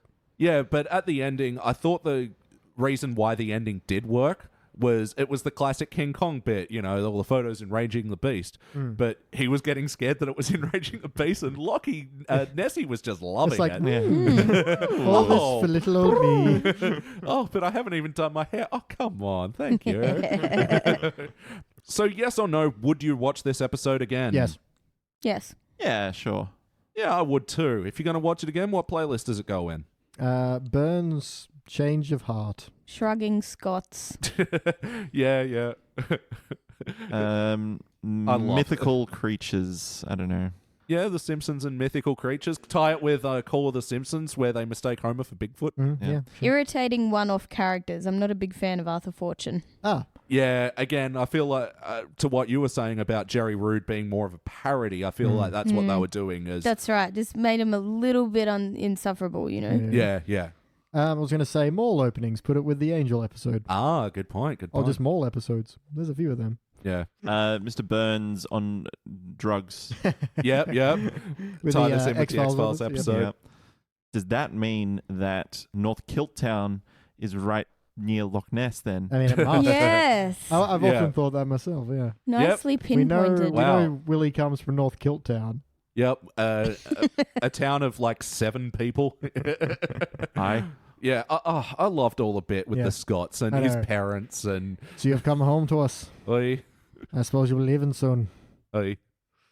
Nod. Shrug. It's just like, I well. that we've lost everything we hold dear. Aye. Oi. Hey, There we go. I can do a Scottish accent for at I least can't. one word. That makes one of Oi. us. Just listen to your Scottish relaxation tapes. Oh, I tried one of those relaxation tapes the other day. It was just like a relaxed thing from the App Store. And it was like a Northern England accent. And it just... Oh, Nice. I wanted to shoot myself in the face. I'm actually hooked on this podcast at the moment because I have trouble sleeping some nights, and it's called Sleep With Me, the podcast, and it's just this guy who tells meandering, boring stories for over an hour, and I swear it's effective as fuck. Like, every time I've used it, I've gone to sleep within half an hour. Do you have really boring dreams? His podcast is one of 2 things. It's his boring stories or Star Trek reviews. Oh, Hold on. yeah. Here's a sample. They're one and the same. Yeah, they know Star Trek is fun. Sorry. Drinking liquids and ball catching, so it's kind of a little bit of a comedic sequence where she's spilling drinks, but she gets better. And there's also a day to kind of She teaches gets her better. how to blink. Then No there's a shot of her music, eating ice just cream me. and then drinking properly and wiping her mouth. Yeah, anyway. Yeah. Oh my Wow. God. That's great. And yeah, it's all monotone, and yeah, it fucking works. He's done it for that purpose, right? Yeah, yeah. Okay, right. It's not just like some guy No, who's it's just not cool. imagining he is. Here are the best stories I can possibly think of. Yeah. No. So yeah, anything else with the episode you wanted to bring up? Yes, I did. First of all, that's not where you want to buy your buttons. Dick's buttons. Yeah, which I looked up, and Dick Button is an actor. So Oh, okay. yeah, cool. so it's a nice little again. I feel like Schwartzwalder knows his Hollywood. So Yeah, Lovely. yeah. also, as you said before, this is where we are unintentional leak. This episode has been ducks, Yeah, yeah. and Samaj is. Aw. I read another poem about ducks. Another poem about ducks. I'm like, I hope the next episode has some ducks. Have you already? Huh? Oh, you don't know yet. Never mind. Continue. Anyway, I was going to say about that as well. I love that it's another poem about Yeah, I know. ducks. Yeah, yeah. And you see she's written it, and it looks like maybe a haiku, but she's got this amazing cursive she's worked writing. hard. It's like on paper that's cut out to be a duck. Yeah. Yeah, that is a poetry style. I've forgotten the name of it, where you fit the poem around a cutout shape. Oh, really? Yeah. I think it's called 4th grade. Yeah. I wanted to mention that Burns had a button of cricket poison. Oh, isn't that a great joke? Because it's just there to show the time lapse, Yeah. and the crickets are there to. It's It's nighttime. nighttime. And then they just literally push a button on Yeah. up the joke. Yeah, but then then you get the extra up on the joke, which is then the sound effects of all the Chris's. Yeah. I love just that you see behind him in the window, Yeah. just this green mist rising up outside. It's beautiful. Like, oh yeah, he waited at the nuclear power plant at late night, often enough to warrant this thing. Just sitting still at his desk, waiting for kudos. His kudos Yeah. never comes. Where are my kudos? Yeah, that's great. And yeah, then when he goes to the hospital and then starts beating up the Homer statue. Another bit I wanted to bring up, they play a little bit of $1 Billion Babies by Alice Cooper.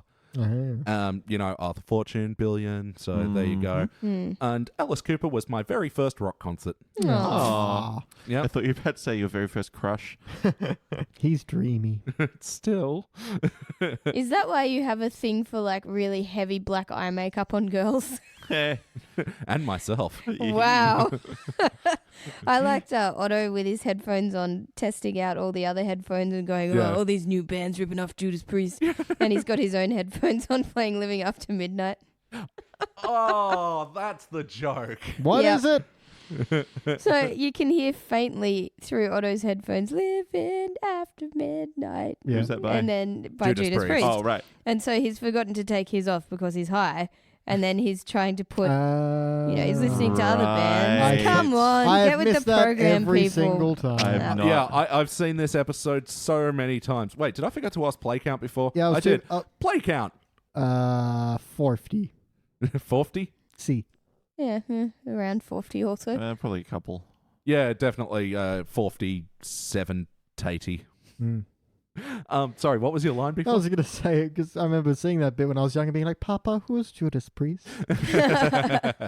I thought the joke was that it was another band that sounded like Judas Priest, and I was supposed to know that. When I was younger, I thought Judas Priest had just ripped off someone else, but then like, didn't they? They didn't do that. What did I Honestly, I thought the joke was just all snarky metalheads have something snarky in metal. We're But there all you dumb go. except for Sheridan. Yep.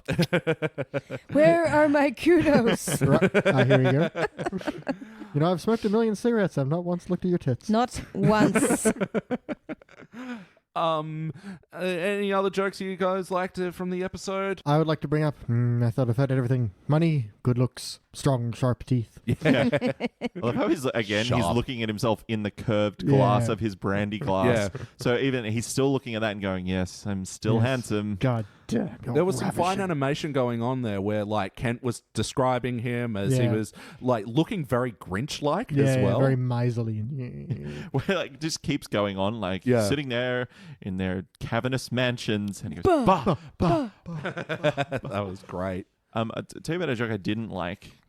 It's something I can't remember the exact context, but Homer's like, and I'm not easily impressed. A Yeah. blue car. Yeah. Yeah, I love that joke. I just wish it was something different. I don't know. A banana stand. I don't know. No, it is a little too quick setup delivery. Yeah. But I don't know, maybe it was just because, again, youth, and my brother would often just go, "Oh, well, a blue car." Oh, it became a running joke. Yeah. Fair enough then. Yeah, the only other joke I wanted to bring up was Homer going to do deep sea diving and then just comes out the other end of the lake and he's playing pinball. Yeah. He's been down there for hours. That Don't do was a a good- Scottish accent either.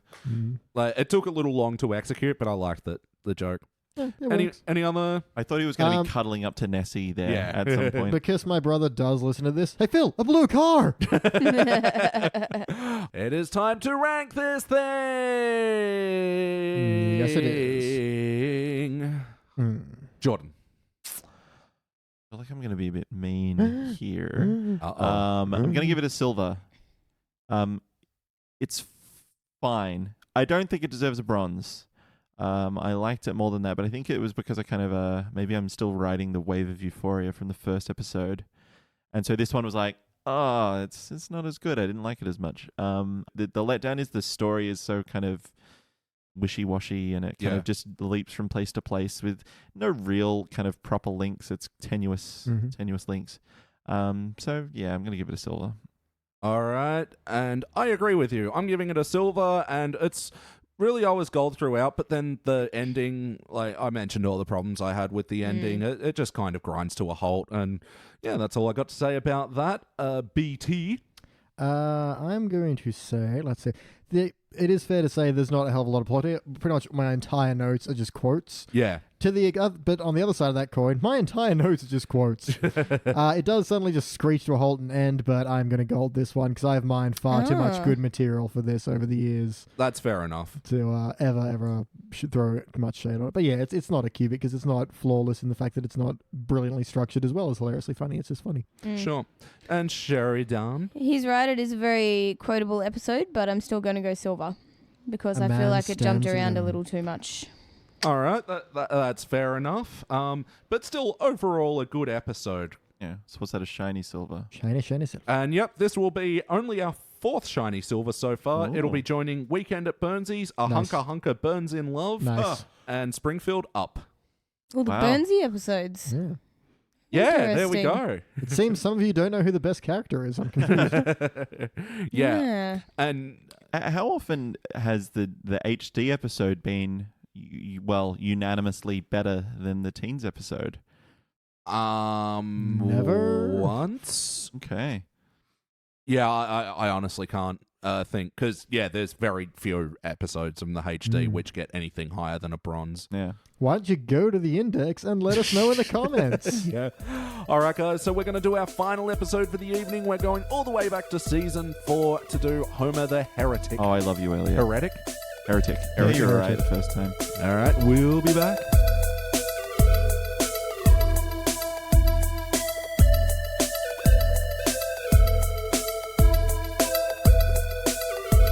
And we are back. We just watched Season 4, Episode 3. This was Homer the Heretic. It was first released in October of 92. It was written by one of my favourites, George Meyer. In this episode, Homer decides to skip church and found that his Sunday is so much better having done that. But does Homer's luck run out? Yes, it does. Anyway, guys, what did you think? Smashing. This episode is like putting on a nice warm pair of fuzzy bear slippers. Which sounds good right now because it's cold. Yeah. Oh, this episode is lying in bed with the doona all rolled up like a nice toasty cinnamon bun. Yeah. Uh-oh. Gotta take a whiz. Think. Yeah, just straight off the bat, Yeah. that whole intro sequence with Homer is so goddamn relatable. The womb? Yes. La la la. The opening chalkboard gag, I love that it's they do this a lot in The Simpsons. I've realized they react to people making criticism of them or current events or whatever. And this one is the I will not defame the city of New Orleans, which is like right after the episode had aired where they do kind of not really defame the city of New Orleans. They don't paint it in the They best make fun of light, it. but I mean, I guess it's sort of like we'll talk about this more when we do Streetcar Named Marge, but yeah, I mean, at the time when it wasn't like viral reactions. Yeah. For there to be essentially a viral reaction pre-internet, that takes a lot of very angry people. Yeah. Yeah. And effort and stuff. You couldn't would've- just jump on a blog and you had to like mail and shit. Yeah. Had to And write. call and talk to people. Yeah, you had and, to call in your local radio station or write your congressman or Yeah. Either on a typewriter that has no backspace button or Oh. on a pen, which also has no backspace button. I mean, really though, there's How not did been people live? I know. there's not any city that The Simpsons has really been kind to. Like when Homer goes to New York Yeah. or like any of the other like countries that they visit, it's always a joke. I mean, Simpsons were want to do sort of this thing, like they had the whole thing with Barbara Bush as well, and yeah, they kicking did- up controversy back in the early days. Then they did the one where they got criticized for being too kind of all violent and gory, so they made that Treehouse of Horror episode, which was just super gory as a reaction. Which one was that? It's the one with the gas that makes the skin you Oh, turn right. the At the inside out. end, they did the Yeah, chorus line. They did that one specifically because they'd gotten Complaints about complaints before. about them being too violent. Yeah. So like, well, Yeah. But I'm sure this episode had its fair share of controversy as Oh, well. yeah. Oh, yeah. Back in the early 90s, you know, they always painted The Simpsons as a church-going family despite all their flaws. yeah, and this is where you kind of really get that pious side of Marge that you don't see a lot of you don't get much anymore. in other No. episodes. Where here is she's kind of almost the antithesis to Homer. Yeah. At one point, she says, you know, I'm going to have to tell your kids that you're, well, wicked. Which is it's kind of, you wouldn't expect that from Marge. No, and this is still in Nowadays. the early days where we have Lisa who believes in God as well.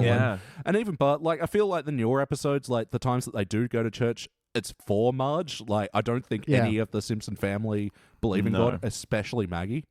No. Well, Maggie, as we were discussing before, is just cold-blooded. Fucking hellion little He's a thing. know. total sociopath. Yeah, I know. She might legit be sociopath. Yeah. Yeah, but this episode is so great. Mm. Like, I'd forgotten how good this episode I know was. you were like overly laughing at parts. Like, did you not know that bit was good? Yeah. Yeah, It's- because like I tend to watch the HD and the For the teens. refresher. Yeah, teens episode before we record, so I get the refresher. But I always leave the classic because This one's so ingrained. Like the number of I times I, know. was writing out notes before they happened without even looking at the screen, like, and then this happens. yeah, totally. So many jokes executed flawlessly as well. Lots of quotable moments, lots of just things that you forget are in this episode. And you're like, oh, yeah, of course. It's, in Yeah. this it's so good. I'm whizzing with the door open. and I love it. Yeah, and all the things he's doing by himself, I'm Yeah. like, yeah, that's single living. You bet you're sweet. Looks around. yeah, Ass. See, again, that probably was controversial in the day. Yeah. you know. Anyway, so play count. How many times do you think you've seen this episode? 11 billion. 11 billion and one. Ooh. Oh, no, probably just 11 billion. Yeah, so many times. This could be up there in the hundreds. Yeah. Well, it's basically a flawless episode. It's got a good story, lots of great jokes, and you've got a genuine kind of moral to it that is, you know, not even preachy, even though it technically should feel preachier than it is. But It's playing to that kind of Christian middle class America. yeah, and it's more about community, I stereotype. guess, than Yeah. religion, which is why it escapes the I can't think of a word other than preachiness of it. Yeah, The religiosity. and it's more Homer sort of resigning, like, not that he's even challenging his own faith, but it's more resigning that this is going to be a good moral center for me to gravitate towards or something. He gets there. I think it's because he's kind of almost... He's trying to bring reason to... I mean, look, he does say 2 outright lies. He goes, I work hard and I love my kids. And I was thinking, like... He just doesn't display it well all the time. But yeah, later on we see him sleeping at the plant. It's kind of... But essentially, he's saying, why should one, like, all-powerful being care where one tiny little me is for 1 hour a week? Like, who, It's telling me that I'm going to spend the rest of my life in hell. Yeah. It's the thing where he's not saying he doesn't believe. He's just saying, I don't want to go through this whole charade. And I'm not a bad person. Why what's the big deal anyway? I do love when he's like walking around the yard in his bathroom. It's like animals land on him. He's like a monk. My animal friends. Just so in 5 touch minutes. with his spirituality in that moment, and then just, guys, can you give me 5 minutes? Talking about the story of this episode, it is an A throughout, and it's like dominoes, and the thing that we keep talking about, it's there's reasoning behind each thing, and it feels like everything flows into each other. There's no, I mean, there's a couple of like little throwaway jokes, but there are some that like you come back to later on. And like I noticed a new thing that I noticed this time was when he makes his, what are they called? Space age moon waffles. Yeah. What was it again? Patented space age move waffles. Yeah.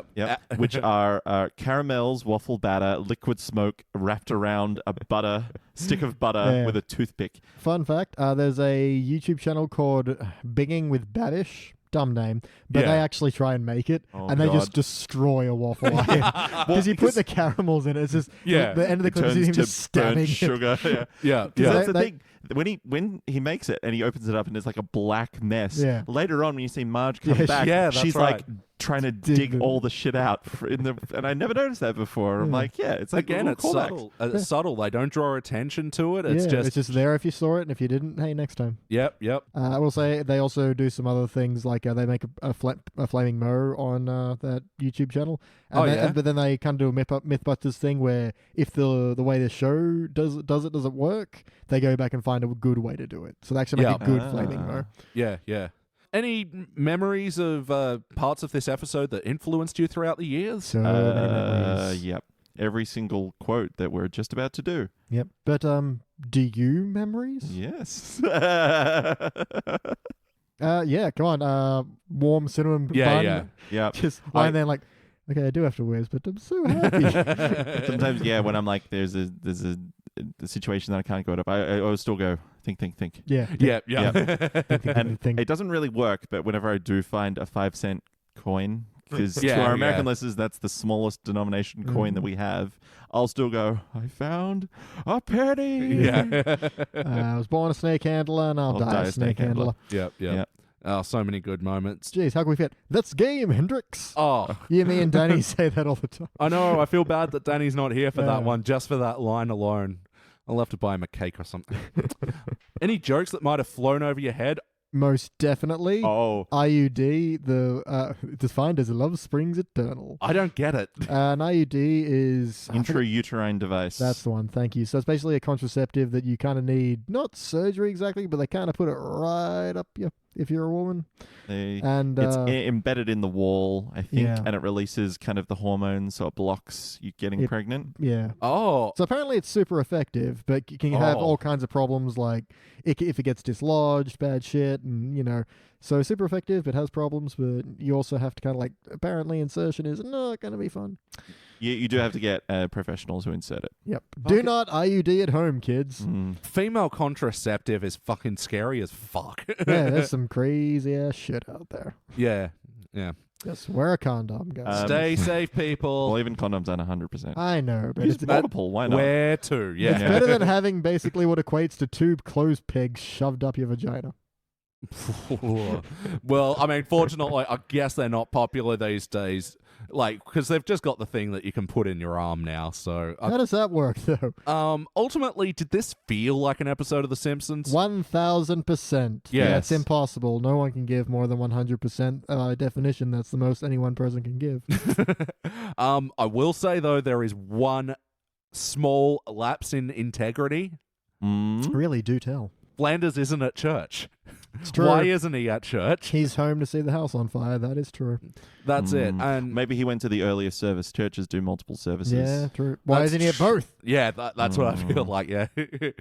Or maybe he came home early. Yeah, well, there is a million reasons, but like... We never get Yeah, one. yeah. No, Yeah. it's true. He should have been there. But, I mean, to the show's credit, I don't know who else you could put in that place.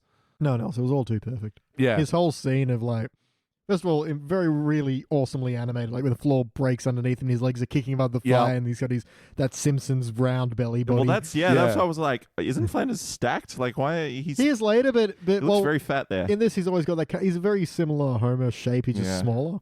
Yeah, that's a good point. Yeah, but then I just love when he throws the mattress down. It's like, dear Lord, please guide Homer's body to the mattress square into, shoves him out, just spring back. It's okay. And just does that elegant swan dive, Like full spring flip. backwards. That's With it. the Like, flips and everything included. Man. it just looks so good. But yeah, I don't know that the bit would have worked with any of the other Simpsons characters. No one besides. else would have given that much of a fuck. No. Mo goes, there's my butterflies where it came from. Yeah, he ain't even my best customer. Yeah. Can I just point out they make a really obscure reference because when Homer's in the shower singing Delilah, Yep. he hits a shower radio. The No Soap Radio. No Soap Radio. Do you know the joke? No? So No Soap Radio is a practical joke / surreal humor comedy bit. It's basically a prank against someone else. So it's three parties. You've got you and someone else, and you're playing a prank on the third person. Yep. And what you do is you tell a joke, and I think the joke is usually a hippopotamus and a giraffe are having a bath. The hippopotamus says, "Can you pass the soap?" And the giraffe says, "No soap, radio." And you, the Confederate, laugh your ass off. And the third person either goes, "I don't get it," and you both make fun of him for not getting it. Or Laughs along. he laughs along, and then you're like, "You idiot. It's not a joke. We just made that up." And so you can't win. But I just love the story of No Soap Radio. Right, well, And there it's you go. this whole thing. So you go, Wow. No Soap Radio. And yeah. Talk about things that would have flown over my head back Yeah. in the day. Not it, right now. That flew. Oh, over. yeah. That was not only over my head. That's like buzzing the ISS right now. I love as well from a sports perspective. So it may have flown over your head a little bit, but he watches, we interrupt this municipal broadcast for a football game. But it shows like the score is tied at 63-63, nothing but razzle-dazzle day, which for an American football game is like ridiculous. Usually a team won't score more than like 40 points max. Well, I don't know. It is still more, but generally that's a high scoring game, and for it to be 63-63 is like, holy Double high. crap. Like, Nothing but yeah. score. there's been no defense at all. Yeah, and there's also the return of Jim Brown, who was an American football player from 1957 to 1965. The miraculous return Yeah, the of Jim miraculous- Brown. So yeah, this is like the absolute once in a lifetime football game that Yeah. you could only catch if you missed church. A Absolutely. guy who's returned after 30 years. Also, like, just while we're on football, when he's talking to God later on, and like, I'd rather be watching a football game too. And he goes, "Does St. Louis still have a team?" Like, no, they moved. It's actually funny because now, last year, in fact, St. Louis had the Rams, and then they moved to LA, or Las Vegas. I can't remember, but yeah, St. Louis also just recently lost their football team, so it's Jeez. appropriate. Wow. St. Louis, what are you doing wrong? You're not treating your football teams right? No, not a good stadium. That was the reason why I think they had a terrible Get a better stadium. They've got a giant arch for a I national know. for their icon thing. Tip that on the side, build another one, then you got another field.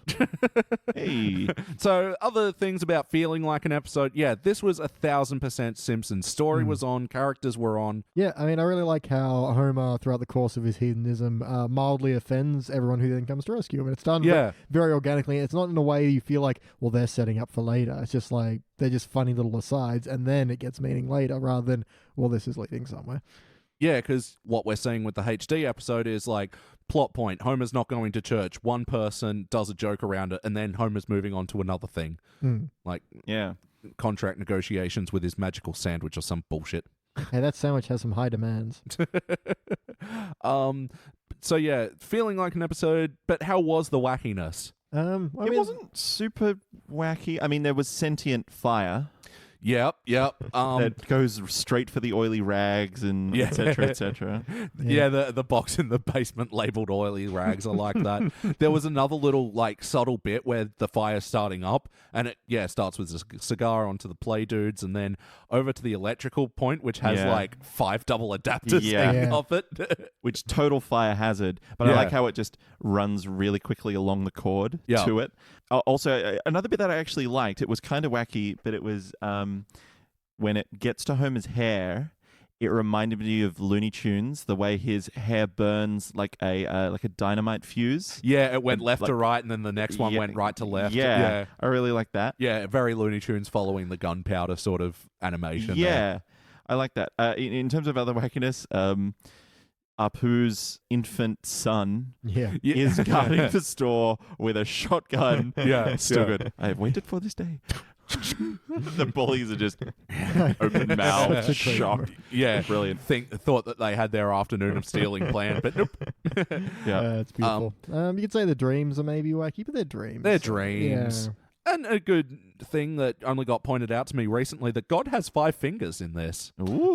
Yeah, there's meant to be like a theory around that, isn't there? I can't remember what it was. Check Crack's video. Yeah, I do really love God's line when he's like, "Now, if excuse me, I have to appear in a tortilla in Mexico." Just floats off.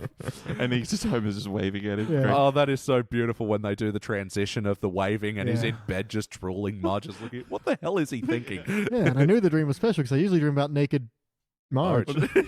Such a good line.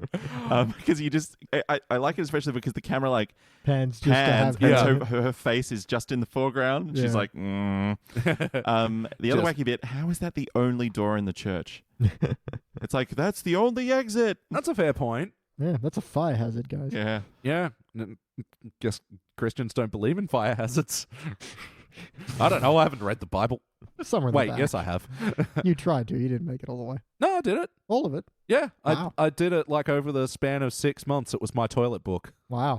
Back when I used to take a book to the toilet rather than my phone. Oh, man. When you were reading A Song of Songs, you would have been just getting a little bit distracted there, I reckon. What?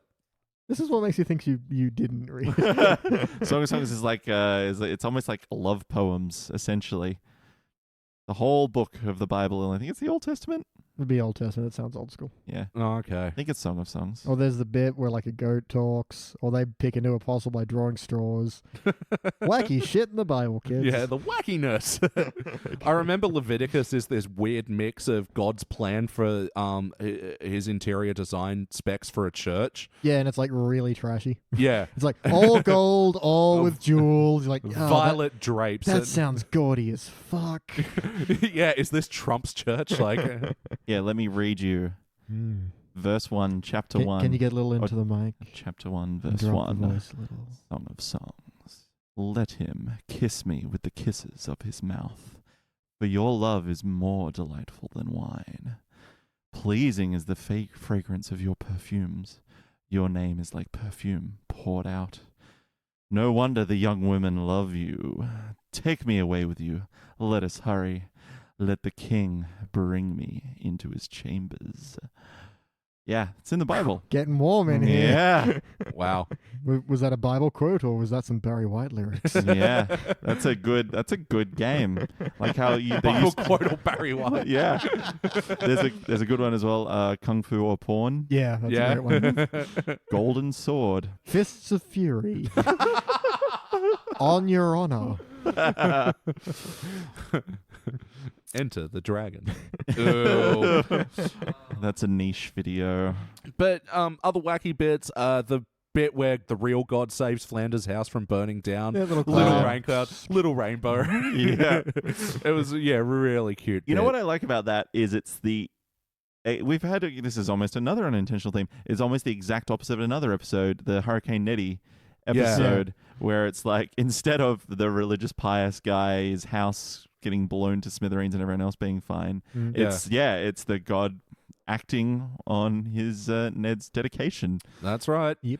So it wasn't like super wacky, and the bit with the animals, but that was just like one joke. Yeah. It was within reason, I think. There's a couple of little like things, but it's no more. Yeah, for anyone who had their cat watch them poop, they know sometimes animals don't leave you alone. No.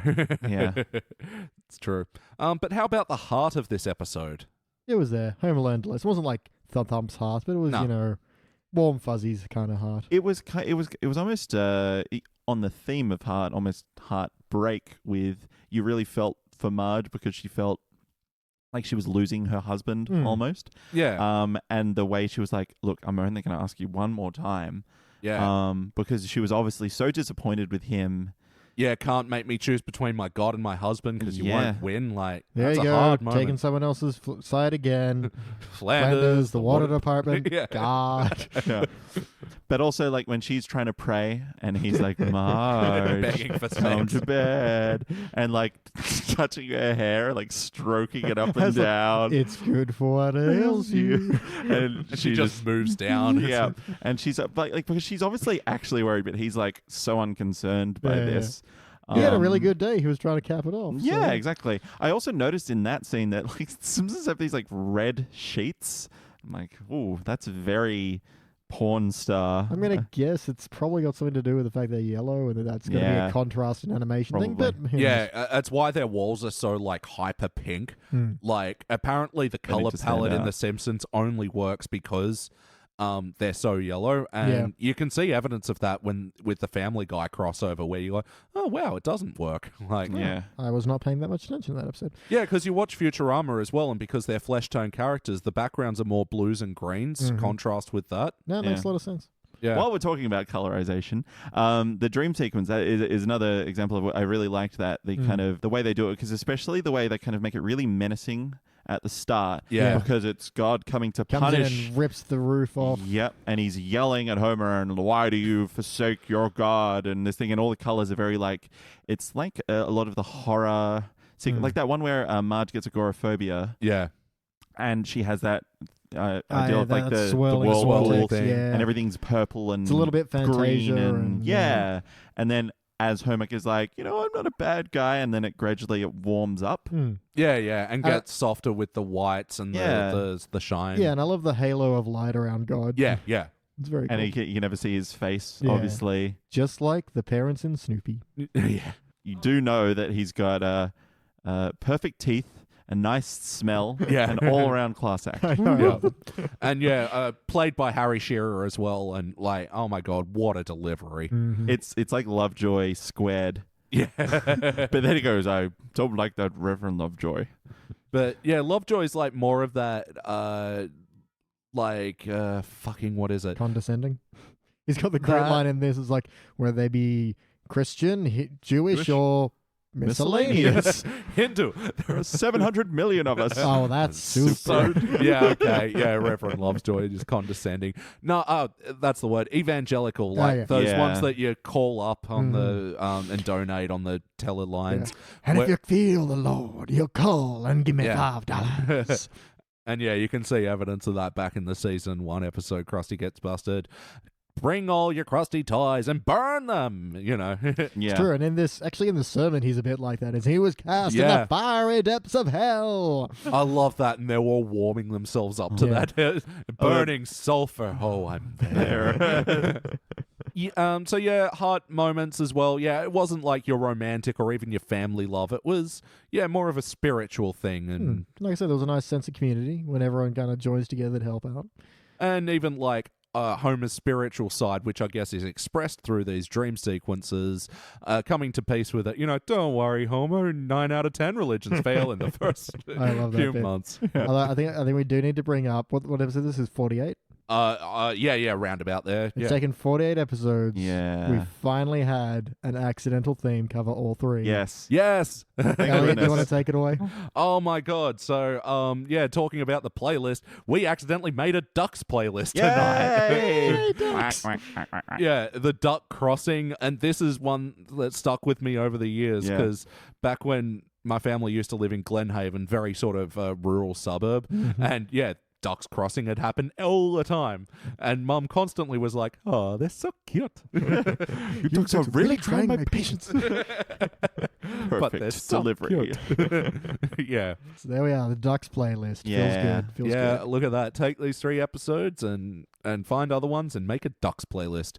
So we'll talk more about the playlist, but yes or no, would you watch this episode again? Yes, I would, Kent. Yes. Damn straight. And so besides Duck playlist, what other playlist would you put this in? Religion. Yeah, religions, Homer's bear slippers. Yeah, there any other God appearances or Jesus appearances? Yeah, he shows up every now and then. Yeah, I feel like there are. is. None as well as this, but you know. Oh, well, No. after last episode, blue car references. Oh, yeah, Yeah, as true. well. What was the blue car reference He here? said there was a kid who had a lot of crazy ideas, and people didn't. What did he say? People didn't like him either. Yeah. Oh, yeah, Yeah. people thought he was crazy, had a lot of weird ideas. Yeah, it's a classic bit where you think he's talking about Jesus, Jesus. and then, yeah, it turns out he's talking Like- about someone else. And Yeah, then he- his name was. I can't remember. But Yeah. the point was. Yeah. Can't remember that either. Mara, do you remember? He drove that blue car. And yeah, I feel like so many other places have stolen that bit, the whole misdirect, make you think they're talking about. And his name was Gary. E.T., the yeah. extraterrestrial, done in this very same show. Yeah. Wow. Later on, Reverend Lovejoy does it. Didn't they do it in 30 Rock? It's Jesus over there. And it's like the guy is like waving, really happy. Yeah. Yeah, anything else about this episode that you want to bring up? Oh, Yeah. let me have a look. Yes. Why is he spying on the Simpsons house with binoculars? He was looking for fire. Yeah, he's part of the Springfield He's the fire chief department. or whatever. It was like, is Yeah. that fire? Look with binoculars. That is fire. I guess in my head, I thought he was already looking at the house. Well, just looking at the roof going, yeah, that's nicely slanted. Look at that angle on that roof. Ooh. You know, maybe he's spying on Homer to see how quickly is he getting through that duff. Will he be back again? yeah. Will I need to call the supplier to get more crates o' duff? A joke that I only just picked up this time was the when they get locked in the church Yeah. and Lisa starts praying and Bart goes, Lisa, this is neither the time nor the place. That is so fucking clever. And I love, after that, when Marge is trying to get the car started. First of all, just her groaning is Yeah. the same as the car Yeah. trying to start. And then Lisa pestering her with advice. Like, Yeah. it's so great. Pump the gas pedal. No, not that much. You know what I think could really help? What? What would help? Nothing. And the little animation of her just Her just scurrying into the shrinking car. back. Yeah, Yeah. yeah. So good. Another one that shows exactly how the Simpson children view their father as well, which was the why isn't Homer coming to church? He Your goes, father he's, is resting. resting hungover, resting fired. Yeah. You got to work with me here, Marge. I love that's the first 2 places Bart goes without any hesitation. Yeah. I just want to say as well, like when Homer spills some of his food on his bare chest, he's like, Yeah. "Here, boy." Like, yeah, I've done that Guilty. before. Yeah, it's like, here, just come clean it up. If nothing else, what are dogs for? Actually, Exactly.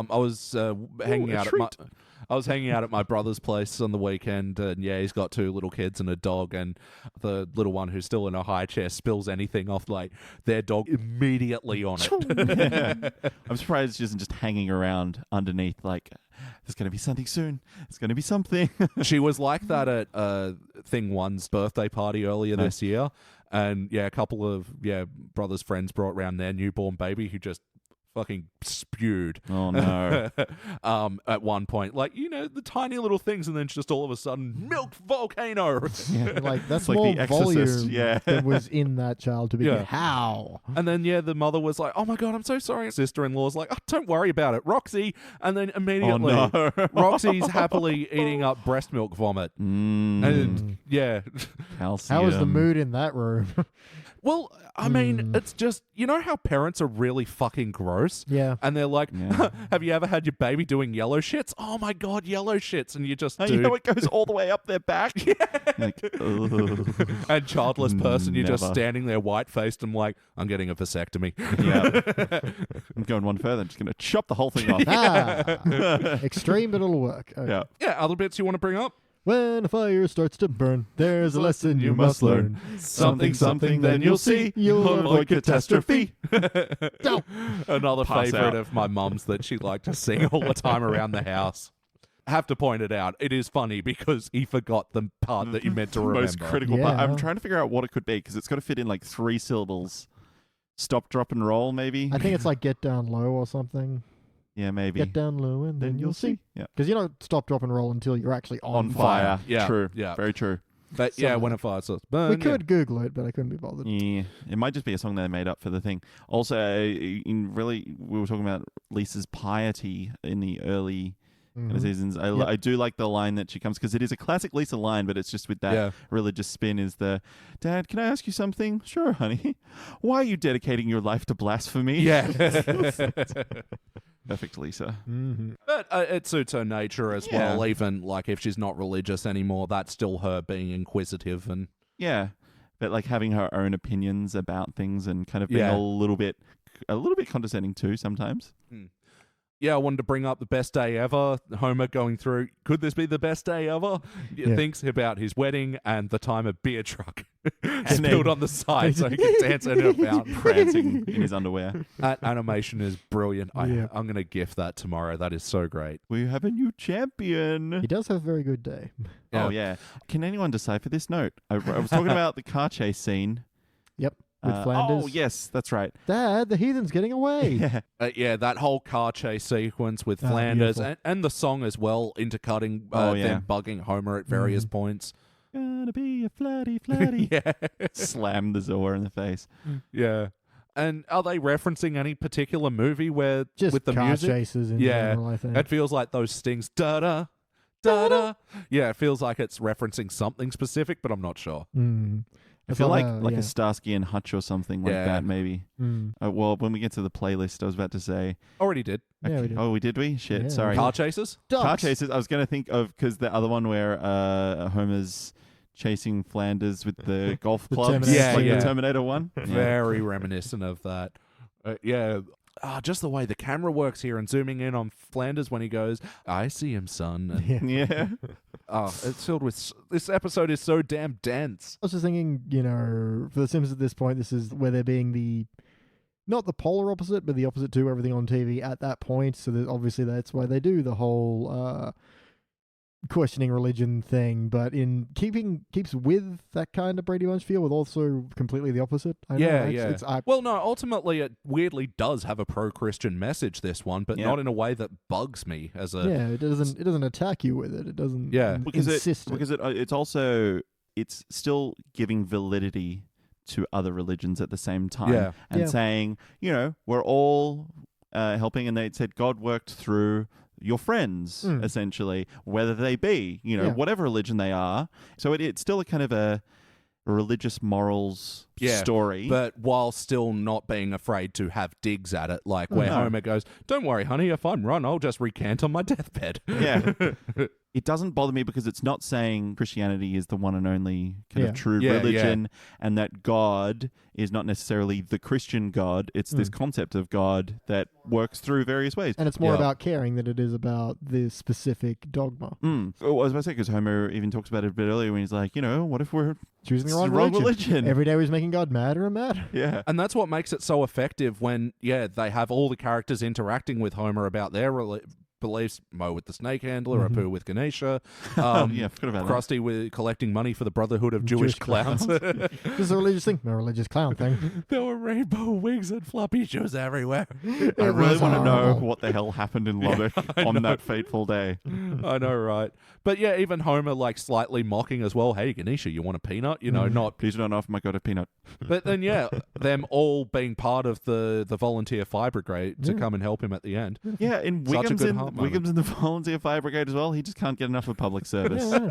He's a good man. Some good chopping. And Barney, I guess I that's love his only that. job. What are these axes for? Chopping stuff. Just like taking out the postmark. Oh, there was an Itchy and Scratchy, the famous Oh, yeah. Flay me to the moon. flay me to the moon, tying the tongue to the moon and have it retract. I felt like this segment's been in a few Simpsons by now. It does feel familiar, yeah. Maybe it's just because we've seen this one Also so many possible. times. I know it's in the Simpsons romance clip show, because they open it up and they make a joke about, oh no, they Using use the same Pulp Fury, animation and use different dialogue. Ren and Stimpy do it all the time. Yeah, Yeah. that's right. Yeah, the only other jokes I wanted to bring up was God going, oh yes, that Lovejoy. I think I'll give him a canker sore. Give him one for me. That's so, I will. that's so mean. No, And that's the painful. Old Testament God. Jeez. And there's a little dig at Lorne Michaels in here as well. Yeah. Moo, an interview with Lauren Michaels. Yeah, anything else you want to bring up before we rank this thing? So, Homer, you really giving up your Lord? No.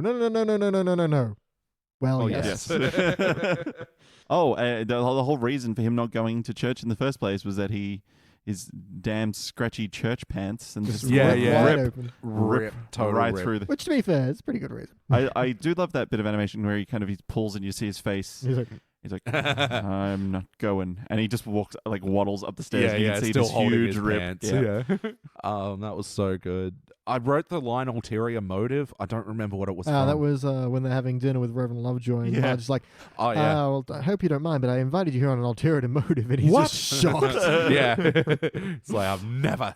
Well, I never. All right, guys. Well, it is time to rank this thing. Yeah. So, kick it off, BT. Cubic. It's beautiful. It's all, it's a great A story. You don't even need a B story. Yeah. Full of great jokes. I really like how it brings it all together again from parts you didn't think were going to lead to a final conclusion with, Krusty and Apu and all these, every character he interacts with. Yeah, and I was absolutely unquestionably sold forever on that Flanders in the mattress bit. Yeah. It's Yeah. just, it's too good.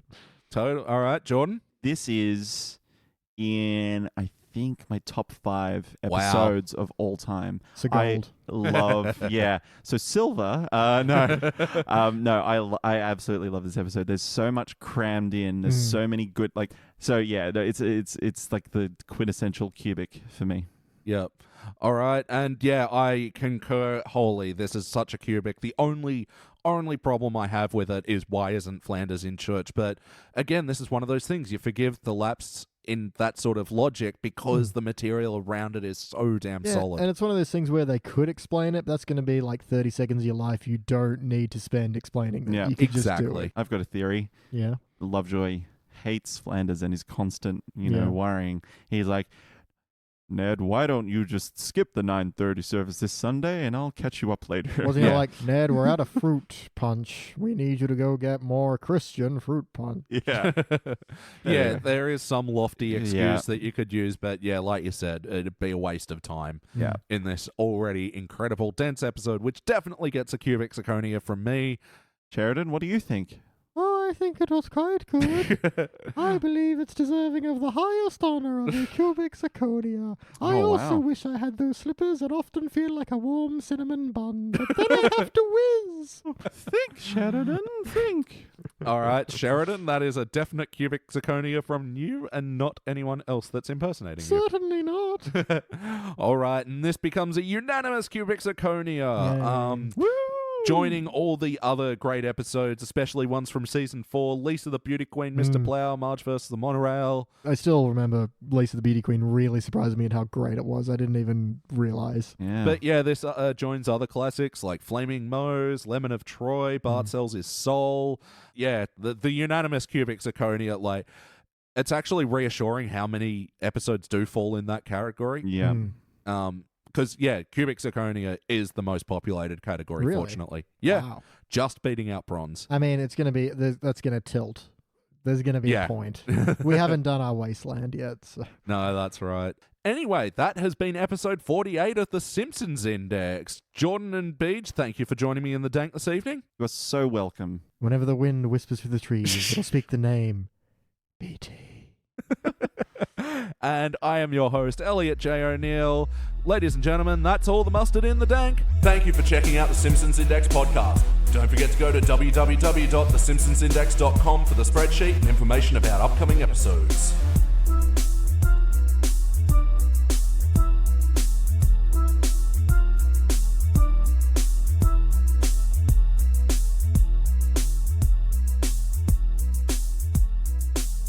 And for today's extra content, All right. Good start. Is that on record? Of course. Shit, yeah. Curtis Cuntsack. Oh, so everyone can hear each other okay. Yes. Yes. And I'm not too loud when I do this. My loud voice. No, that's No. actually, you could even get closer if you wanted. Yeah. Yeah. Oh, yeah. Take a lesson from Arj Barker. I think he's got that distance to the mic, like down pat when he yells. Because that's like half of his Arj's stand-up. line. Yeah. Yeah, that's half of his punchlines. Yelling. And so I look at Google and I'm like, no, Google, I'm searching. I don't know. That was a terrible joke. I know, that's why I keep saying to Arj Barker. Who is this awful, awful comedian? It's Arj Barker. He's not that bad. Seen worser. He's popular with dogs. I don't get it. Barker. Yeah. Find a window and jump out of it. Womp, womp. Can I just point out for a moment, we've paused the screen in the ending credits, and there is an assistant film editor named Curtis Kunsak. That's the joke I just made like 5 minutes I thought you ago. were I saying didn't even cunt hear sack. that. No, I was looking at the screen. Well, you're just so full of vulgarity, I assumed it was natural. Is that really how you look at me? Yeah, anyway. Dr. Moreau shit going on there. Horse dog. Yeah, oh, damn. Horse dog. Horse dog. Alone in the world with a horse dog. Oh, wait, I'm writing the series now. Hang on. Yeah. One fine day with a woof and an A. Hey, that works. Anyway. Belch. It's one tangled Kunsak. My Kunsak has been cut. Like Once again. Writing down Kunsak. Kunsak. Oh, wait, sorry. I need to do a quick. James Earl Jones doing Ralph. In the future, the vacuum cleaner will be quiet and not so scary. You need to give that some more pause. Like, in the future, the vacuum cleaner will be Oh, quiet. like in the future. In the future, the vacuum cleaner will be quiet and not so scary. That's almost like a Neil deGrasse Tyson bit. In the future, the vacuum cleaner will be quiet and not so scary. You In gotta this say, ever-expanding you gotta universe. say, in the future, scientists believe the vacuum cleaner will be quiet. If you're going to watch it again, what playlist does it go in? Curtis Kunsak. Episodes with assistant film editor Curtis Kunsak. You know, he's gonna be like, it's Kunsak. Yeah, Kunsak. Hashtag Nessie. God, I'm a lame. I'm a lame. Same. All right, we'll be back. Kunsak. I love cum. Curtis Kunsak. Hey, Kunsak, we'll be back.